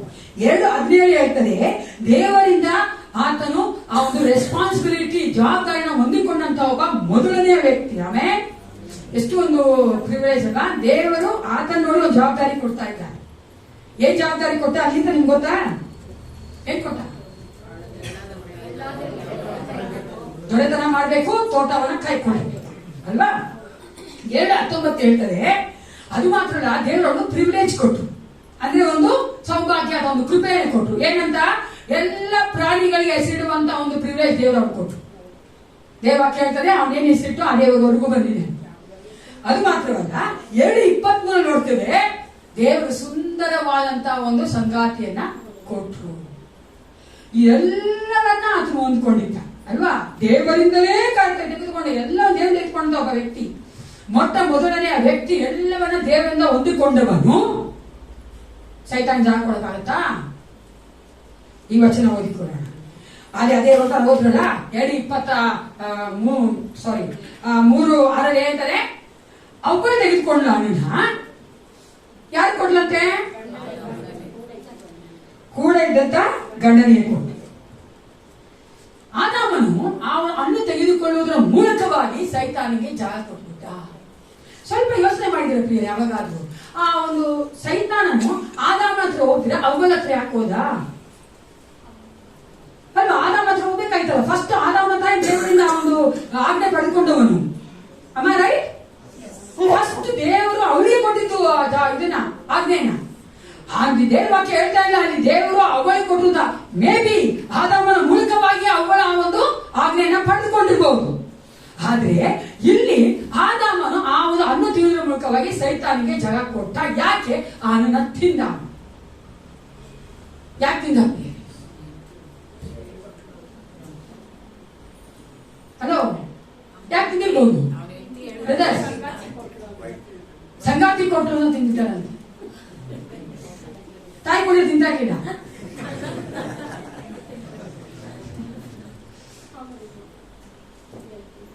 ಇಲ್ಲಿ ಆದಾಮನು ಎಮೋಷನಲ್ ಆಗಿ ಆ ಭಾವನೆಗಳಲ್ಲಿ ಸೈತಾನಿಗೆ ಜಾಗ ಕೊಟ್ಬಿಟ್ಟ. ಅದನ್ನ ಯಾವ್ದು ನೋಡ್ದ ಗೊತ್ತಾ? ತನ್ನ ಭಾವನೆಗೆ ಅಧಿಕವಾಗಿ ಒತ್ತು ಕೊಟ್ಟ ದೇವರ ಆಜ್ಞೆಗಿಂತಲೂ. ಅಲ್ಲಿ ಭಾವನೆ ಏನು? ಅವನು ಅನ್ಕೊಂಡಿರ್ಬೋದು, ನಾನು ಇವಾಗ ಅನ್ಕೊಡ್ತಾ ಇಲ್ಲ, ನನ್ನ ಹೆಂಡತಿ ತಗೊಂಡೆ ಅಂದ್ರೆ ಬೇಜಾರು ಮಾಡ್ಕೊಂತಾಳೆ ಏನೋ, ಹೋಗ್ಲಿ ಬಿಡು, ತಗೊಂಡ್ ತಿನ್ಬಿಡ, ನಾನ್ ತಿನ್ಬಿಟ್ಟ ಇರ್ಬೇಕಲ್ವಾ? ಆತನೇ ಇರ್ಬೇಕು. ನಾನು ಯಾಕೆ ತಗೊಂಡ್ಬೇಕಾಯ್ತು? ಅವನು ದೇವರಿಗಿಂತ ತನ್ನ ಹೆಂಡತಿ ಮೇಲೆ ಅಧಿಕ ಪ್ರೀತಿ ಇದ್ದಿರ್ಬೇಕು. ಅವನು ದೇವರು ಹೆಂಡತಿನ ಕೊಟ್ಟರು, ಸ್ವಲ್ಪ ವರ್ಷನೇ ಆಗಿರ್ಬೋದು, ಆದ್ರೆ ದೇವ್ರು ಕಲ್ತವ್ರು ಎಷ್ಟೋ ದಿನ ನಡ್ಸ್ಕೊಟ್ರು, ಅದನ್ನ ಮರ್ತ್ಬಿಟ್ಟ. ಎಮೋಷನಲಿ ಅಂದ್ರೆ ಭಾವನೆಗಳಿಗೆ ಆತ ಏನ್ ಮಾಡ್ದ? ಮುಖ್ಯತ್ವವನ್ನ ಕೊಟ್ಟು ಬಿಟ್ಟ. ಯಾವಾಗ ನಾವು ನಮ್ಮ ಜೀವಿತಗಳಲ್ಲಿ ಆ ಒಂದು ಎಮೋಷನ್ಗೆ, ಆ ಒಂದು ಭಾವನೆಗಳಿಗೆ ಅಧಿಕವಾಗಿ ನಾವು ಸ್ಥಾನ ಕೊಡ್ತೇವೋ, ಅದು ಒತ್ತು ಕೊಡ್ತೇವೋ, ಆಗ ನಾವು ಸೈತಾನಿಗೆ ಜಾಗ ಕೊಟ್ಬಿಡ್ತೇವೆ. We have to remember 2 things in our life. 2 ಕಾರ್ಯಗಳನ್ನ ನಮ್ಮ ಜೀವಿತ ನಾವು ಜ್ಞಾಪಕದಲ್ಲಿ ಇಟ್ಕೊಳ್ಬೇಕು. ಮೊದಲನೇ ಅಂದ್ರೆ, don't take any decisions when you are angry. ನಾವು ಕೋಪದಲ್ಲಿ ಇರ್ಬೇಕಾದ್ರೆ ಏನ್ ಮಾಡಬಾರ್ದು? ತೀರ್ಮಾನಗಳನ್ನ ತೆಗೆದುಕೊಳ್ಬಾರ್ದು. ಅದೇ ರೀತಿಯಾಗಿ don't make any promises when you are happy. ಸಂತೋಷವಾಗಿರ್ಬೇಕಾದ್ರೆ ಮಾತು ಕೊಟ್ಬಿಡ್ಬಾರ್ದು. ನೋಡ್ಬೇಕಾದ್ರೆ ಇದನ್ನ ಯಾರು ಚೆನ್ನಾಗಿ ಮಾಡ್ತಾರೆ ಗೊತ್ತಾ? ಕಲ್ತ್ಕೊಂಡಿದ್ದಾರೆ ನಾವ್ ಹೆಣ್ಮಕ್ಕಳು. ಎಲ್ಲಿ ಚೆನ್ನಾಗಿ ಗೊತ್ತು, ಗಂಡಸಿಂದ ಯಾವ ತಗೋಬೇಕು, ಹೋಗಲ್ಲ ಸೈಲೆಂಟ್ ಆಗಿರ್ತ, ಸಂತೋಷವಾಗಿರ್ಬೇಕಾದ್ರೆ ಅದಿಸ್ಕೊಳ್ರಿ, ಇದಿಸ್ಕೊಡ್ರಿ, ಅದು ಬೇಕ್ರಿ, ಇದು ಬೇಕ್ರಿ. ಯಾಕಂದ್ರೆ ಅವ್ರು ಗೊತ್ತು, ಸಂತೋಷವಾಗಿದ್ದಾಗ ನಮ್ ಗಂಡ ಇಸ್ಕೊಟ್ಬಿಡ್ತಾನಪ್ಪ, ಕೋಪ ಇದ್ದಾಗ ಇಲ್ಲ. ಅದಕ್ಕೆ ಹೇಳೋದು, ಸಂತೋಷವಾಗಿರ್ಬೇಕಾದ್ರೆ ನಾವು ಏನೇ ತೀರ್ಮಾನ ತೆಗೆದುಕೊಬೇಕಂದ್ರು, ಏನೇ ಪ್ರಾಮಿಸ್ ಮಾಡ್ಬೇಕಂದ್ರು ಮಾಡಬಾರ್ದು. ವಾಟ್ ಐ ಮೀನ್, ನಾನು ಏನ್ ಹೇಳ್ತಾ ಇದ್ದೀನಿ ಅಂದ್ರೆ, ನಾವು ಸಂತೋಷವಾಗಿ, ದುಃಖವಾಗಿ, ಅಥವಾ ನಾವು ಎಕ್ಸೈಟ್ ಆಗಿದ್ದೀರಾ, ಕೋಪ ಮಾಡ್ಕೊಂಡಿದ್ದೀವಿ ಬೇಕಾದ್ರೆ ನಾವು ತೀರ್ಮಾನ ತೆಗೆದುಕೊಳ್ಬಾರ್ದು. ನಮ್ಮ ಭಾವನೆಗಳನ್ನ ಯೇಸು ಕ್ರಿಸ್ತನಿಗೆ ಒಪ್ಪಿಸ್ಕೊಳ್ಬೇಕು ಪ್ರಿಯರೇ. ಯೇಸು ಕ್ರಿಸ್ತನಿಗೆ ನಾವು ಭಾವನೆಗಳು ಒಪ್ಪಿಸಿ ಕೊಡುವುದಾದರೆ ಪವಿತ್ರಾತ್ಮನು ನಮಗೆ ಸರಿಯಾದ ತೀರ್ಮಾನ ತೆಗೆದುಕೊಳ್ಳುವಂತೆ ಮಾಡ್ತಾನೆ. ನಾವು ಜೀವನದಲ್ಲಿ ಎಷ್ಟು ತೀರ್ಮಾನ ತೆಗೆದುಕೊಳ್ಬೇಕು ಅಲ್ವಾ? ತೆಗೆದುಕೊಳ್ಬೇಕಾ ಬೇಡವಾ? ಎಲ್ಲರೂ ನಂಗೆ ಚಿಕ್ಕ ಮಕ್ಕಳು ತೆಗೆದುಕೊಳ್ಬೇಕು, ದೊಡ್ಡವರು ತೆಗೆದುಕೊಳ್ಬೇಕು. ಆ ತೀರ್ಮಾನ ತೆಗೆದುಕೊಂಡ ಸಮಯದಲ್ಲಿ ನಮ್ಮ ಭಾವನೆಗಳನ್ನ ಯೇಸು ಕ್ರಿಸ್ತನಿಗೆ ಒಪ್ಪಿಸಿಕೊಟ್ಟಾಗಿ ನಾವು ತೆಗೆದುಕೊಳ್ಬೇಕು. ಆಗ ದೇವರು ಸರಿಯಾದ ತೀರ್ಮಾನ ತೆಗೆದುಕೊಳ್ಳುವಂತೆ ಮಾಡ್ತಾನೆ. We have to give our emotions to Jesus. Yesu ಕ್ರಿಸ್ತನೇ ಉತ್ತಮವಾದಂತಹ ಒಂದು ಉದಾಹರಣೆ. ಈ ವಚನ ಓದೋಣ. ಮತ್ತಾಯ 26:38-39. ಮತ್ತಾಯ 26:38-39 ಎಲ್ರಿಗೂ ಗೊತ್ತಿರುವಂತ ಒಂದು ವೇದ ಭಾಗ. ಅಲ್ಲಿ ಯೇಸು ಕ್ರಿಸ್ತನು ಹೇಳಿ ಪ್ರಾರ್ಥನೆ ಮಾಡ್ತಾ ಇದ್ದಾನೆ. ಓದಿದೆ ವಚನ ಓದಿ. ಮತ್ತು ಅವರಿಗೆ, ನನ್ನ ಪ್ರಾಣವು ಸಾಯುವಷ್ಟು ದುಃಖಕ್ಕೆ ಒಳಗಾಗಿದೆ. ನೀವು ಇಲ್ಲೇ ಇದ್ದು ನನ್ನ ಸಂಗಡ ಎಚ್ಚರವಾಗಿರ್ರಿ ಎಂದು ಹೇಳಿ ಸ್ವಲ್ಪ ಮುಂದೆ ಹೋಗಿ ಬೋರಲ ಬಿದ್ದು, ನನ್ನ ತಂದೆಯೇ, ಸಾಧ್ಯವಾಗಿದ್ದರೆ ಈ ಪಾತ್ರೆಯು ನನ್ನನ್ನು ಬಿಟ್ಟು ಹೋಗಲಿ. ಹೇಗೂ ನನ್ನ ಚಿತ್ತದಂತಲ್ಲ, ನಿನ್ನ ಚಿತ್ತದಂತೆಯೇ ಆಗಲಿ ಎಂದು ದೇವರನ್ನು ಪ್ರಾರ್ಥಿಸಿದರು. ನೋಡಿ, ಯೇಸು ಕ್ರಿಸ್ತನ ಸಮಯದಲ್ಲಿ ಯೇಸಪ್ಪ ಎಷ್ಟು ಒಂದು ಅಗನಿ ಅಥವಾ ಒಂದು ಪೇಯಿನ ಒಂದು ಎಷ್ಟು ನೋವು ಅನುಭವಿಸ್ತಾ ಇದ್ರು ಅಲ್ವಾ? ಮೆಂಟಲ್ ಆಗಿ, ಶಾರೀರಿಕ ಎಲ್ಲದರಲ್ಲೂ ಅದನ್ನು ನೋವಿತ್ತು. ಆ ನೋವಿನ ಮಧ್ಯೆಯೂ ಸಹ ಯಾರ ಚಿತ್ತ ಕೇಳ್ತಾ ಇದ್ದಾರೆ? ದೇವರು, ಯೇಸು ಕ್ರಿಸ್ತನ ದೇವರ ಚಿತ್ತವನ್ನ ಕೇಳ್ತಾ ಇದ್ದಾನೆ. ಅದಕ್ಕೆ ನಾನು ಹೇಳಿ, ನಾವು ಭಾವನೆಗಳನ್ನ ಯೇಸು ಕ್ರಿಸ್ತ ದೇವರಿಗೆ ಒಪ್ಪಿಸಿ ಕೊಡುವಂತದ್ದು ಯೇಸು ಕ್ರಿಸ್ತನ ಮೂಲಕವಾಗಿ ಯೇಸು ಕ್ರಿಸ್ತ ಜೀವಿತ ನಾವು ತೆಗೆದುಕೊಳ್ಬೇಕು, ನಾವು ಕಲ್ತ್ಕೋಬೇಕು ಪ್ರಿಯರೇ. ಯೇಸು ಕ್ರಿಸ್ತನು ತುಂಬಾ ಬ್ಯಾಲೆನ್ಸ್ ಆಗಿದ್ರು. ನೀವು ಆತನ 4 ಸುವಾರ್ತೆಗಳ ಸತ್ಯವೇದ ನೋಡುವುದಾದ್ರೆ ಆತನ ಸ್ವಭಾವ ಸಹ ಹಾರ್ಮೋನಿ ಇತ್ತು, ಅಂದ್ರೆ ಒಂದು ಬ್ಯಾಲೆನ್ಸ್ ಆಗಿತ್ತು, ಸಮತೋಲನ ಇತ್ತು. ಅದನ್ನ ಎಲ್ಲ ಕಡೆ ನೋಡಿಬೇಕಂದ್ರೆ ಆತನು ಮಾನಸಿಕದಲ್ಲೂ ಅಷ್ಟೇ, ಮನಸ್ಸಲ್ಲೂ ಅಷ್ಟೇ, ಭಾವನೆಗಳಲ್ಲೂ ಅಷ್ಟೇ, ಎಲ್ಲದರಲ್ಲೂ ಆತನ ಒಂದು ಸಮತೋಲನ ಉಳ್ಳಂತ ಒಬ್ಬ ವ್ಯಕ್ತಿಯಾಗಿದೆ ಇತ್ತು. ಅದೇ ರೀತಿಯಾಗಿ ನಾವು ಸಹ ಪ್ರಿಯರೇ, ಎಮೋಷನ್ ಆದಾಗ ಆ ಭಾವನೆಗಳಿಗೆ ನಾವು ಅಧಿಕವಾಗಿ ಸ್ಥಳ ಕೊಡುವುದಾದ್ರೆ ಸೈತಾನಿಗೆ ಸ್ಥಳ ಕೊಟ್ಟು ಬಿಡ್ತೇವೆ. ಎರಡನೇದಾಗಿ ಯಾವುದನ್ನ ನಾವು ಅಧಿಕವಾಗಿ ಕೊಡಬಾರ್ದು? ಭಾವನೆಗಳಿಗೆ ಒತ್ತು ಕೊಡಬಾರ್ದು. ಯಾವ್ದು ಕೊಡಬಾರ್ದು? ಅಧಿಕವಾಗಿ ಭಾವನೆಗೆ ಒತ್ತು ಕೊಟ್ಟು ನಾವೇನ್ ಮಾಡ್ತೀವಿ? ಸೈತಾನಿಗೆ ಜಾಗ ಕೊಟ್ಬಿಡ್ತೇವೆ. ಮೊದಲನೇದಾಗಿ ಯಾವುದಕ್ಕೆ ಅಧಿಕವಾಗಿ ಒತ್ತು ಕೊಟ್ಟರೆ ನಾವು ಸೈತಾನಿಗೆ ಜಾಗ ಕೊಡ್ತೀವಿ? ನಾನು ಸೆಲ್ಫ್ಗೆ. ಎರಡನೇದಾಗಿ ಭಾವನೆಗಳಿಗೆ. ಅದಕ್ಕೆ ಆದಷ್ಟು ನಾವು ಭಾವನೆಗಳನ್ನ ಏಸಪ್ಪನ ಸನ್ನಿಧಾನಕ್ಕೆ ಇಡಬೇಕು. ಅನೇಕ ಸಾರಿ ನಾವು ನೋಡಬಹುದು, ವಿಶ್ವಾಸಿಗಳ ಮಧ್ಯೆಲೂ ಅಷ್ಟೇ, ಅವಿಶ್ವಾಸಿಗಳ ಮಧ್ಯೆಲೂ ಅಷ್ಟೇ, ಅವನು ಎಮೋಷನ್ ಆಗಿ ಅನೇಕ ತಪ್ಪುಗಳನ್ನ ಮಾಡ್ಬಿಡ್ತಾರೆ. ನೋಡಿದ್ರ, ಕೋಪ ಜಾಸ್ತಿ ಆಗಿ ಸಾಯಿಸ್ಬಿಡ್ತಾರೆ. ಆ ಎಮೋಷನ್ ಸ್ವಲ್ಪ ಕಂಟ್ರೋಲ್ ಮಾಡ್ಕೊಂಡಿದ್ದಿದ್ರೆ, ಅಂದ್ರೆ ಸ್ವಲ್ಪ ಅವರು ಅದನ್ನ ಬಿಟ್ಕೊಟ್ಟಿದ್ರೆ, ಎಮೋಷನ್ ಏಸಪ್ಪನ ಕೈಲಿ ಒಪ್ಪಿಸ್ಕೊಟ್ಟಿದ್ರೆ ಆ ಕಾರ್ಯ ಅವ್ರು ಮಾಡೋದು. ಅದೇ ನನಗೂ ಅವಿಶ್ವಾಸಿಗೆ ಇರುವಂತ ವ್ಯತ್ಯಾಸ. ಅದೇ ಅನೇಕ ಸಾರಿ ಅನೇಕ ಸಾರಿ ನಾವೇನ್ ಮಾಡ್ಬಿಡ್ತೀವಿ? ವಿಶ್ವಾಸಿಗಳು ಸಹ ಅವಿಶ್ವಾಸಿಗಳ ಆಗ್ತಾ ಇರ್ತೀವಿ. ಯಾಕಂದ್ರೆ ನಾವು ಭಾವನೆಗಳನ್ನ ಏಸಪ್ಪಗೆ ಒಪ್ಪಿಸ್ಕೊಟ್ಟಿಲ್ಲ.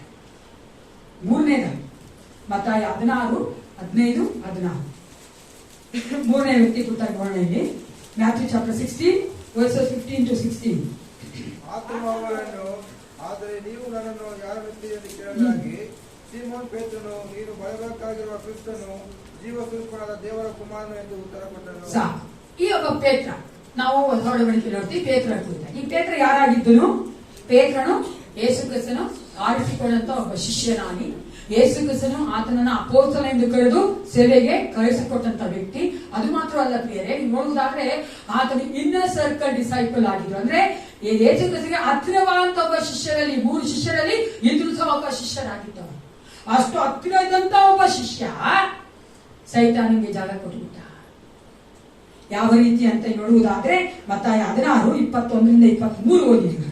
ಅಂದಿನಿಂದ ಯೇಸು ಕ್ರಿಸ್ತನು ತಾನು ಯೆರೂಸಲೇಮಿಗೆ ಹೋಗಿ ಅಲ್ಲಿ ಹಿರಿಯರಿಂದಲೂ ಮಹಾಯಾಜಕರಿಂದಲೂ ಶಾಸ್ತ್ರಿಗಳಿಂದಲೂ ಬಹು ಕಷ್ಟಗಳನ್ನು ಅನುಭವಿಸಿ ಕೊಲ್ಲಲ್ಪಟ್ಟು 3ನೆಯ ದಿನದಲ್ಲಿ ಜೀವಿತನಾಗಿ ಎಬ್ಬಿಸಲ್ಪಡಬೇಕೆಂದು ತನ್ನ ಶಿಷ್ಯರಿಗೆ ತಿಳಿಸುವುದಕ್ಕೆ ಪ್ರಾರಂಭ ಮಾಡಿದನು. ಆಗ ಪೇತ್ರನು ಆತನ ಕೈ ಹಿಡಿದು, ಸ್ವಾಮಿ, ದೇವರು ನಿನ್ನನ್ನು ಕಾಯಲಿ,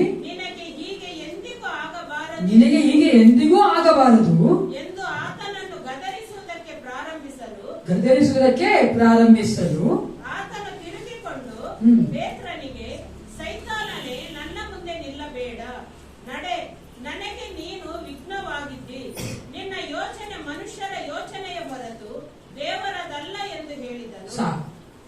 ನೋಡ್ತೇವೆ ನಾವು. ಅಷ್ಟು ಹತ್ತಿರವಾದಂತ ಪೇತ್ರ ಯೇಸು ಕ್ರಿಸ್ತನ ಶಿಷ್ಯರಲ್ಲಿ ಒಬ್ಬ, ಯೇಸು ಕ್ರಿಸ್ತನ ಅರ್ಥ ಮಾಡ್ಕೊಂಡೊಬ್ಬ ಶಿಷ್ಯನು. ನಾವೇನೇನ್ ನೋಡ್ತೇವೆ ಅಲ್ಲಿ ಯಾಕೆ ಹೇಳ್ತಾ ಇದ್ದಾನೆ ಸೈತಾನ, ಸಾರಿ ಪೇತ್ರ ಹೇಳ್ತಾ ಇದ್ದಾನೆ ನೀನು ಯಾವತ್ತೂ ಹೋಗ್ಬಾರ್ದು. ಅಲ್ಲಿ ಏನ್ ಹೇಳ್ತಾರೆ ಗೊತ್ತಾ, ಶಿಲುಬೆಯ ಮರಣದ ಕುರಿತಾಗಿ ಹೇಳ್ತಾರೆ. ಯೇಸು ಕ್ರಿಸ್ತನು ಪ್ರಾರಂಭಿಸ್ಬಿಡ್ತಾನೆ, ನಾನು ಶಿಲುಬೆ ಸಾಯ್ಬೇಕಾಗಿದೆ, ಅನ್ಯರು ನನ್ನ ಶಿಲುಬೆಗೆ ಹಾಕ್ತಾರೆ, ನನ್ನ ಜನಗಳು ಸಹ ನನ್ನ ಬಿಟ್ಬಿಡ್ತಾರೆ, ಈ ರೀತಿ ಆಗ್ಬೇಕು ನನಗೆ ಅಂತ ಹೇಳ್ತಾ ಇರ್ಬೇಕಾದ್ರೆ ಪೇತ್ರ ಹೇಳ್ತಾನೆ, ಗದಿಸ್ತಾ ಇದ್ದಾನೆ, ರಿಬ್ಯೂಕಿಂಗ್, ನೀನು ಹಂಗ ಆಗ್ಲೇಬಾರ್ದು, ನೀನು ಏಸಪ್ಪ ನೀನ್ ಮಾಡ್ಲೇಬಾರ್ದು ಆತರ ಅಂತ. ಯಾಕಂತ ಇದ್ದಾನೆ ಯೇಸು ಕ್ರಿಸ್ತನ ಶಿಲುಬೆ ಮರಣ ಹೊಂದಿಕೊಳ್ಳುವಂಥದ್ದು ಯಾರ ಚಿತ್ತವಾಗಿತ್ತು? ದೇವರ ಚಿತ್ತ ಮಾಡಬಾರ್ದು ಅಂತ ಹೇಳ್ತಾ ಇದ್ದಾನಲ್ಲ, ಆಗ ಯಾರು ಜಾಗ ಕೊಟ್ಟಿದ್ದಾನೆ? ಅಲ್ಲಿ ನೋಡುವುದಾದ್ರೆ ಪ್ರಿಯರೇ, ಪೇತ್ರ ದೇವರಿಗೂ ಜಾಗ ಕೊಟ್ಬಿಟ್ಟ, ಸೈತಾನಿಗೂ ಜಾಗ ಕೊಟ್ಟ. ದೇವ್ರು ಜಾಗ ಕೊಟ್ಟ ಅಂತ ಹೇಳ್ಬೇಕಾದ್ರೆ ನೀವು ನೋಡುವುದಾದ್ರೆ ಅದೇ 16ನೇ ವಚನದಲ್ಲಿ 17ನೇ ವಚನದಲ್ಲಿ ಏನ್ ಹೇಳ್ತದೆ ಆ ವಚನ ಓದಿ. 16-17. ಯೋನನ ಮಗನಾದ ಜೀವ ಸ್ವರೂಪನಾದ ದೇವರ ಕುಮಾರನು ಎಂದು ಉತ್ತರ ಕೊಟ್ಟನು. ಅದಕ್ಕೆ ಯೇಸು ಯೋನನ ಮಗನಾದ ಸೀಮೋನನೇ, ನೀನು ಧನ್ಯನು, ಈ ಗುಟ್ಟು ನಿನಗೆ ತಿಳಿಸಿದವನು ನರ ಮನುಷ್ಯನಲ್ಲ, ಪರಲೋಕದಲ್ಲಿರುವ ನನ್ನ ತಂದೆಯೇ ತಿಳಿಸಿದನು. ಇಲ್ಲಿ ಪೇತ್ರ ದೇವರ ಒಂದು ರೆವಲ್ಯೂಷನ್ ಸಹ ಹೊಂದ್ಕೊಂಡ ಅಲ್ವಾ, ದೇವರಿಂದ ಪ್ರಕಟಣೆ ಬಂತು ಆತನಿಗೆ, ಯೇಸು ಕ್ರಿಸ್ತನೇ ಜೀವ ಸ್ವರೂಪನ ದೇವರ ಮಗನೇ. ಅದೇ ಪೇತ್ರನು ಸೈತಾನು ಸಹ ಒಪ್ಪಿಸ್ಕೊಬಿಟ್ಟ, ಆ ಸೈತಾನು ಸಹ ರೆವಲ್ಯೂಷನ್ ಬಂತು ಅವನಿಗೆ. ಏನಂತ ಬಂತು? ನೀನು ಶಿಲುಬೆ ಮರಣಕ್ಕೆ ಹೋಗ್ಬಾರ್ದು, ನೀನು ಸಾಯ್ಬಾರ್ದು ಅಂತ ಹೇಳ್ತಾನಲ್ಲ. ಅವಾಗ ಅದೇ ಪೇತ್ರ ಇಬ್ಬರಿಗೂ ಒಪ್ಪನಾಗಿದ್ದಾನೆ ಇಲ್ವೋ? ದೇವರಿಗೂ ಆತನು ಒಪ್ಪಿಸ್ಕೊಟ್ಟಿದ್ದಾನೆ, ಸೈತಾನಿಗೂ ಒಪ್ಪಿಸಿಕೊಟ್ಟಿದ್ದಾನೆ. ಎಷ್ಟು ಸಾರಿ ನಾವು ಪ್ರಿಯರೇ ಮಾಡ್ತೀವಿ ಈ ರೀತಿಯಾಗಿ. ಭಾನುವಾರ ಬಂದು ನಾವು ಮೆಸೇಜ್ ಕೇಳ್ತೇವೆ ಅಲ್ವಾ, ಅವಾಗ ಅನ್ಕೋತೀವಿ ಅನೇಕ ಸಾರಿ. ನನಗೆ ಗೊತ್ತು, ನಾನು ವಿಶ್ವಾಸಕ್ಕೆ ಬಂದವಳೆ ಈಗ ಪಾಸ್ಟರ್ ಆಗಿ, ಅನೇಕ ಅನ್ಕೋತೀವ ಈ ವಾಕ್ಯ ನನಗೆ ಎಷ್ಟು ಚೆನ್ನಾಗಿ ಕೊಟ್ಟರಲ್ವಾ, ಈ ವಾಕ್ಯ ನನಗೆ ಅನ್ಕೋತೀವಿ. ಸೋಮವಾರದಿಂದ ಶನಿವಾರದವರೆಗೂ ಎಷ್ಟು ಸಾರಿ ನಾವು ಸೈತಾನಿಗೆ ನಮ್ಮ ಮನಸ್ಸು ಕೊಟ್ಬಿಟ್ಟಿದೀವಿ, ಎಷ್ಟು ಸಾರಿ ನಾವು ಸೈತಾನ ಸ್ವರ ಕೇಳ್ತೀವಿ ಅಲ್ವಾ. ದೇವರ ಚಿತ್ತಕ್ಕೆ ವಿರುದ್ಧವಾದಂತ ಮಾತುಗಳು ಸೈತಾನ ಆಡ್ಬೇಕಾದ್ರೆ ನಾವು ಎಷ್ಟು ಸಾರಿ ಆಸಕ್ತಿಯಿಂದ ಕೇಳುತ್ತೀವಿ. Open to go. ನಾವು ದೇವರ ವಾಕ್ಯವನ್ನು ಕೇಳಿಸ್ಕೊಳ್ತೀವಿ, ಅದಕ್ಕೂ ಮನಸ್ಸು ಕೊಡ್ತೀವಿ. ಅದೇ ರೀತಿಯಾಗಿ ಸೈತಾನ್ ಮಾತಾಡಬೇಕು, ಸೈತಾನ್ ಮಾತು ನಾವು ಮನಸ್ಸು ಕೊಡ್ತೇವೆ. ಯಾಕಂದ್ರೆ ನಮ್ಮ ಒಂದು ಮನಸ್ಸುಗಳು ಏನಾಗಿಲ್ಲ ರೋಮಾಪುರದ ಪತ್ರಿಕೆ 12ನೇ ಅಧ್ಯಾಯ 1 ಅದೆಲ್ಲರೂ ಗೊತ್ತಿದ್ದ ವಚನನೇ 1:7 ಓದಿ.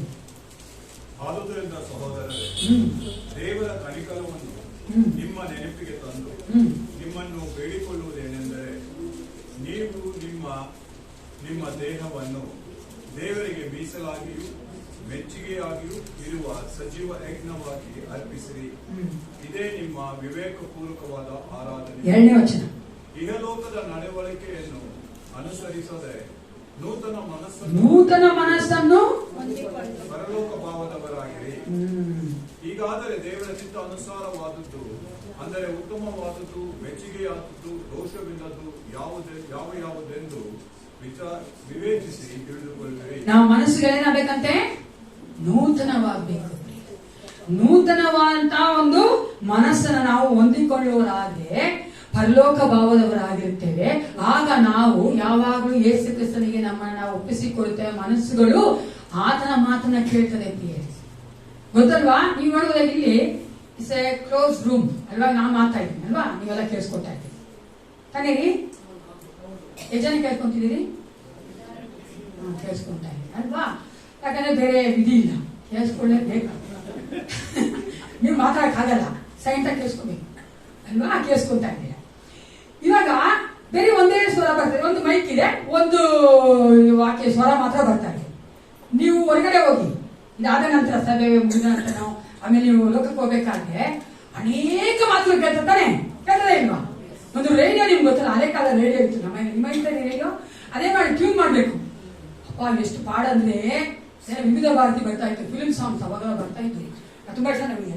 ಅವಾಗ ಏನ್ ಮಾಡಿ ಫಿಲ್ಮ್ ಸಾಂಗ್ ಅದು ಕನ್ನಡ ಕೇಳಿ ನಾವು ಫುಲ್ ಕನ್ನಡದವರು ತಿರ್ಸೋದು, ಫುಲ್ ಆಗಿ ತಿರ್ಸೋದು, ಕರೆಕ್ಟಾಗಿ ನಿಂತ್ಕೊಬೇಕು ಆ ಮುಳ್ಳು.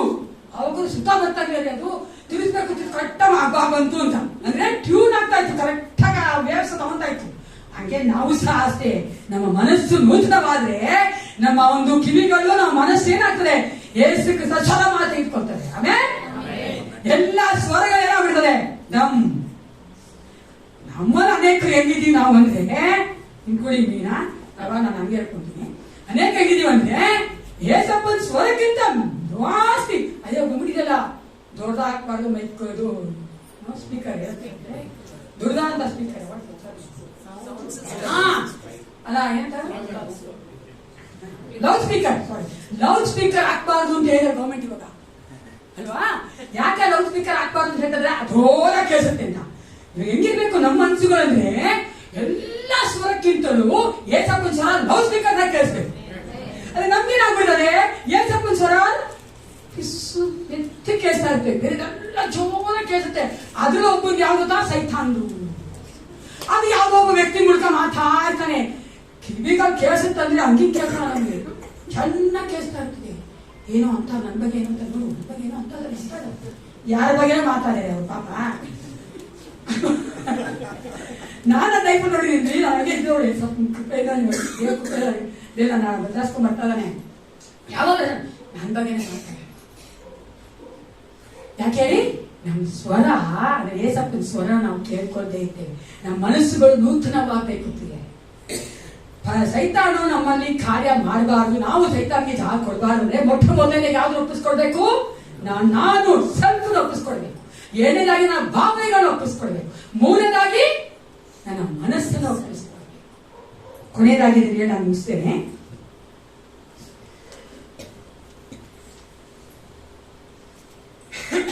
ಮತ್ತೆ 22:37-38 ಈ ರೀತಿಯಾಗಿ ಹೇಳ್ತದೆ, ನಿನ್ನ ದೇವರಾಗಿರುವ ಕರ್ತನನ್ನು ನಿನ್ನ ಪೂರ್ಣ ಹೃದಯದಿಂದಲೂ, ನಿನ್ನ ಪೂರ್ಣ ಪ್ರಾಣದಿಂದಲೂ, ನಿನ್ನ ಪೂರ್ಣ ಬುದ್ಧಿಯಿಂದಲೂ ಪ್ರೀತಿಸಬೇಕು ಎಂಬ ಆಜ್ಞೆಯೇ ಮುಖ್ಯವಾದುದು ಮತ್ತು ಮೊದಲನೆಯದು. All your heart, mind and will ಅಂತಿದೆ ಇಂಗ್ಲಿಷ್ ನೋಡಿದ್ರೆ. ನಿಮ್ಮ ಪೂರ್ಣ ಹೃದಯದಿಂದ, ಪೂರ್ಣ ಮನಸ್ಸಿನಿಂದ, ಪೂರ್ಣ ಬುದ್ಧಿಯಿಂದ ಇದೆ ವಿಲ್ ಅದು. ನಾನು ಸೆಲ್ಫ್ ನನ್ನ ಚಿತ್ತಾನ ಕೊಡಬೇಕು ಅಂತ. Give your emotions to God so that you will not love anyone anything more than God. ನಿಮ್ಮ ಭಾವನೆಗಳನ್ನ ದೇವರು ನೀವು ಕೊಡುವುದಾದ್ರೆ ನೀವು ದೇವರಿಗಿಂತ ಅಧಿಕವಾಗಿ ಯಾವುದನ್ನಾಗಲಿ ಯಾರನ್ನಾಗಲಿ ಪ್ರೀತಿ ಮಾಡೋದಿಲ್ಲ. Give your mind to God so that you will not think against His thoughts. ನೀವು ನಿಮ್ಮ ಮನಸ್ಸನ್ನ ದೇವರು ಕೊಡುವುದಾದ್ರೆ ದೇವರ ಒಂದು ಮನಸ್ಸಿಗೆ ವಿರುದ್ಧವಾಗಿ, ಆಲೋಚನೆಗೆ ವಿರುದ್ಧವಾಗಿ ನೀವು ಯಾವುದನ್ನ ಮಾಡೋದಿಲ್ಲ. Give your will self to God so that you will not go against God's will. ನಿಮ್ಮ ಒಂದು ಸೆಲ್ಫ್ ಅನ್ನ, ನಾನು ಅನ್ನೋದನ್ನ, ನನ್ನ ಚಿತ್ತವನ್ನ ದೇವರು ಕೊಡುವುದಾದ್ರೆ ದೇವರ ಚಿತ್ತಕ್ಕೆ ವಿರುದ್ಧವಾಗಿ ನಾವು ಮಾಡೋದಿಲ್ಲ. ಆಮೇಲೆ ಎಲ್ಲರೂ ಎದ್ದುಕೊಂಡು ನಮಗೆ ಈ ಒಂದು ಸಮಯದಲ್ಲಿ ದೇವರು ನಮ್ಮೊಂದಿಗೆ ಮಾತನಾಡಿದ್ದಾರೆ. ನಮ್ಮ ಆಲೋಚನೆಗಳು ಯಾವ ರೀತಿಯಾಗಿದೆ,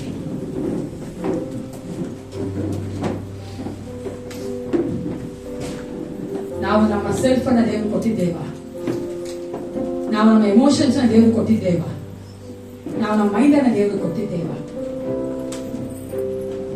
Hallelujah. Thank you, Jesus.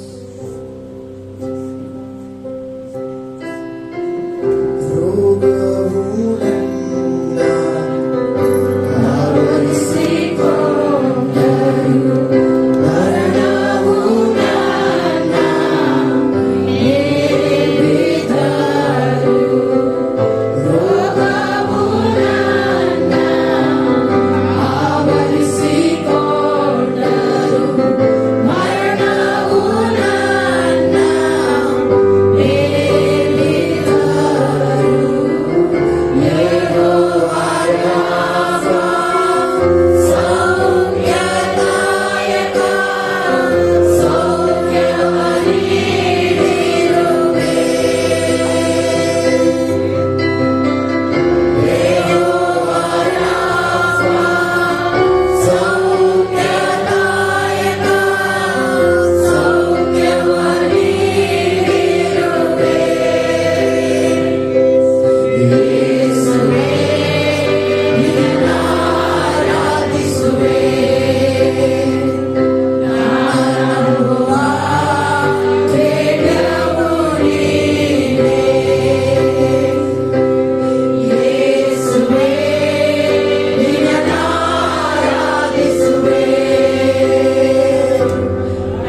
ಅಧಿಕವಾಗಿ ಪ್ರೀತಿ ಮಾಡುವಂತ ಪರಲೋಕ ತಂದೆ ಅಪ್ಪ ನಿನಗೆ ಸ್ತೋತ್ರ ಉಂಟಾಗಲಿ ಕರ್ತ ರಾಜ.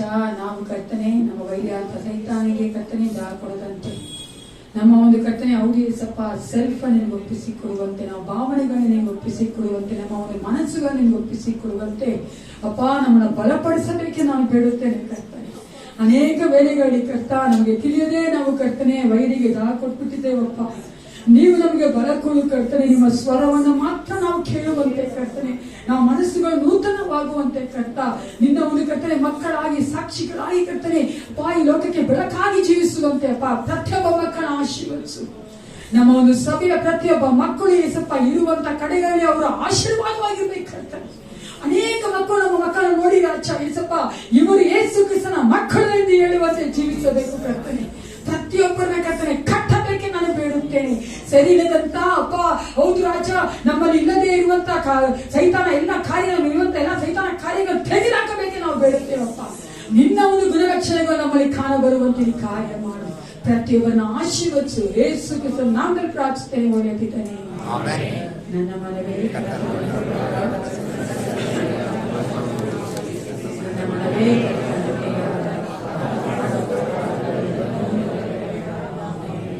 ನಮ್ಮ ಕರ್ತಾರ ಯೇಸು ಕ್ರಿಸ್ತನ ಕೃಪೆಯು ತಂದೆಯವರ ಪ್ರೀತಿಯು ಪರಿಶುದ್ಧಾತ್ಮನ ಅನ್ಯೋನ್ಯತೆಯು ಶಾಂತಿ ಸಮಾಧಾನವು ಸದಾಕಾಲವು ನಮ್ಮೆಲ್ಲರೊಂದಿಗೆ ಇರಲಿ.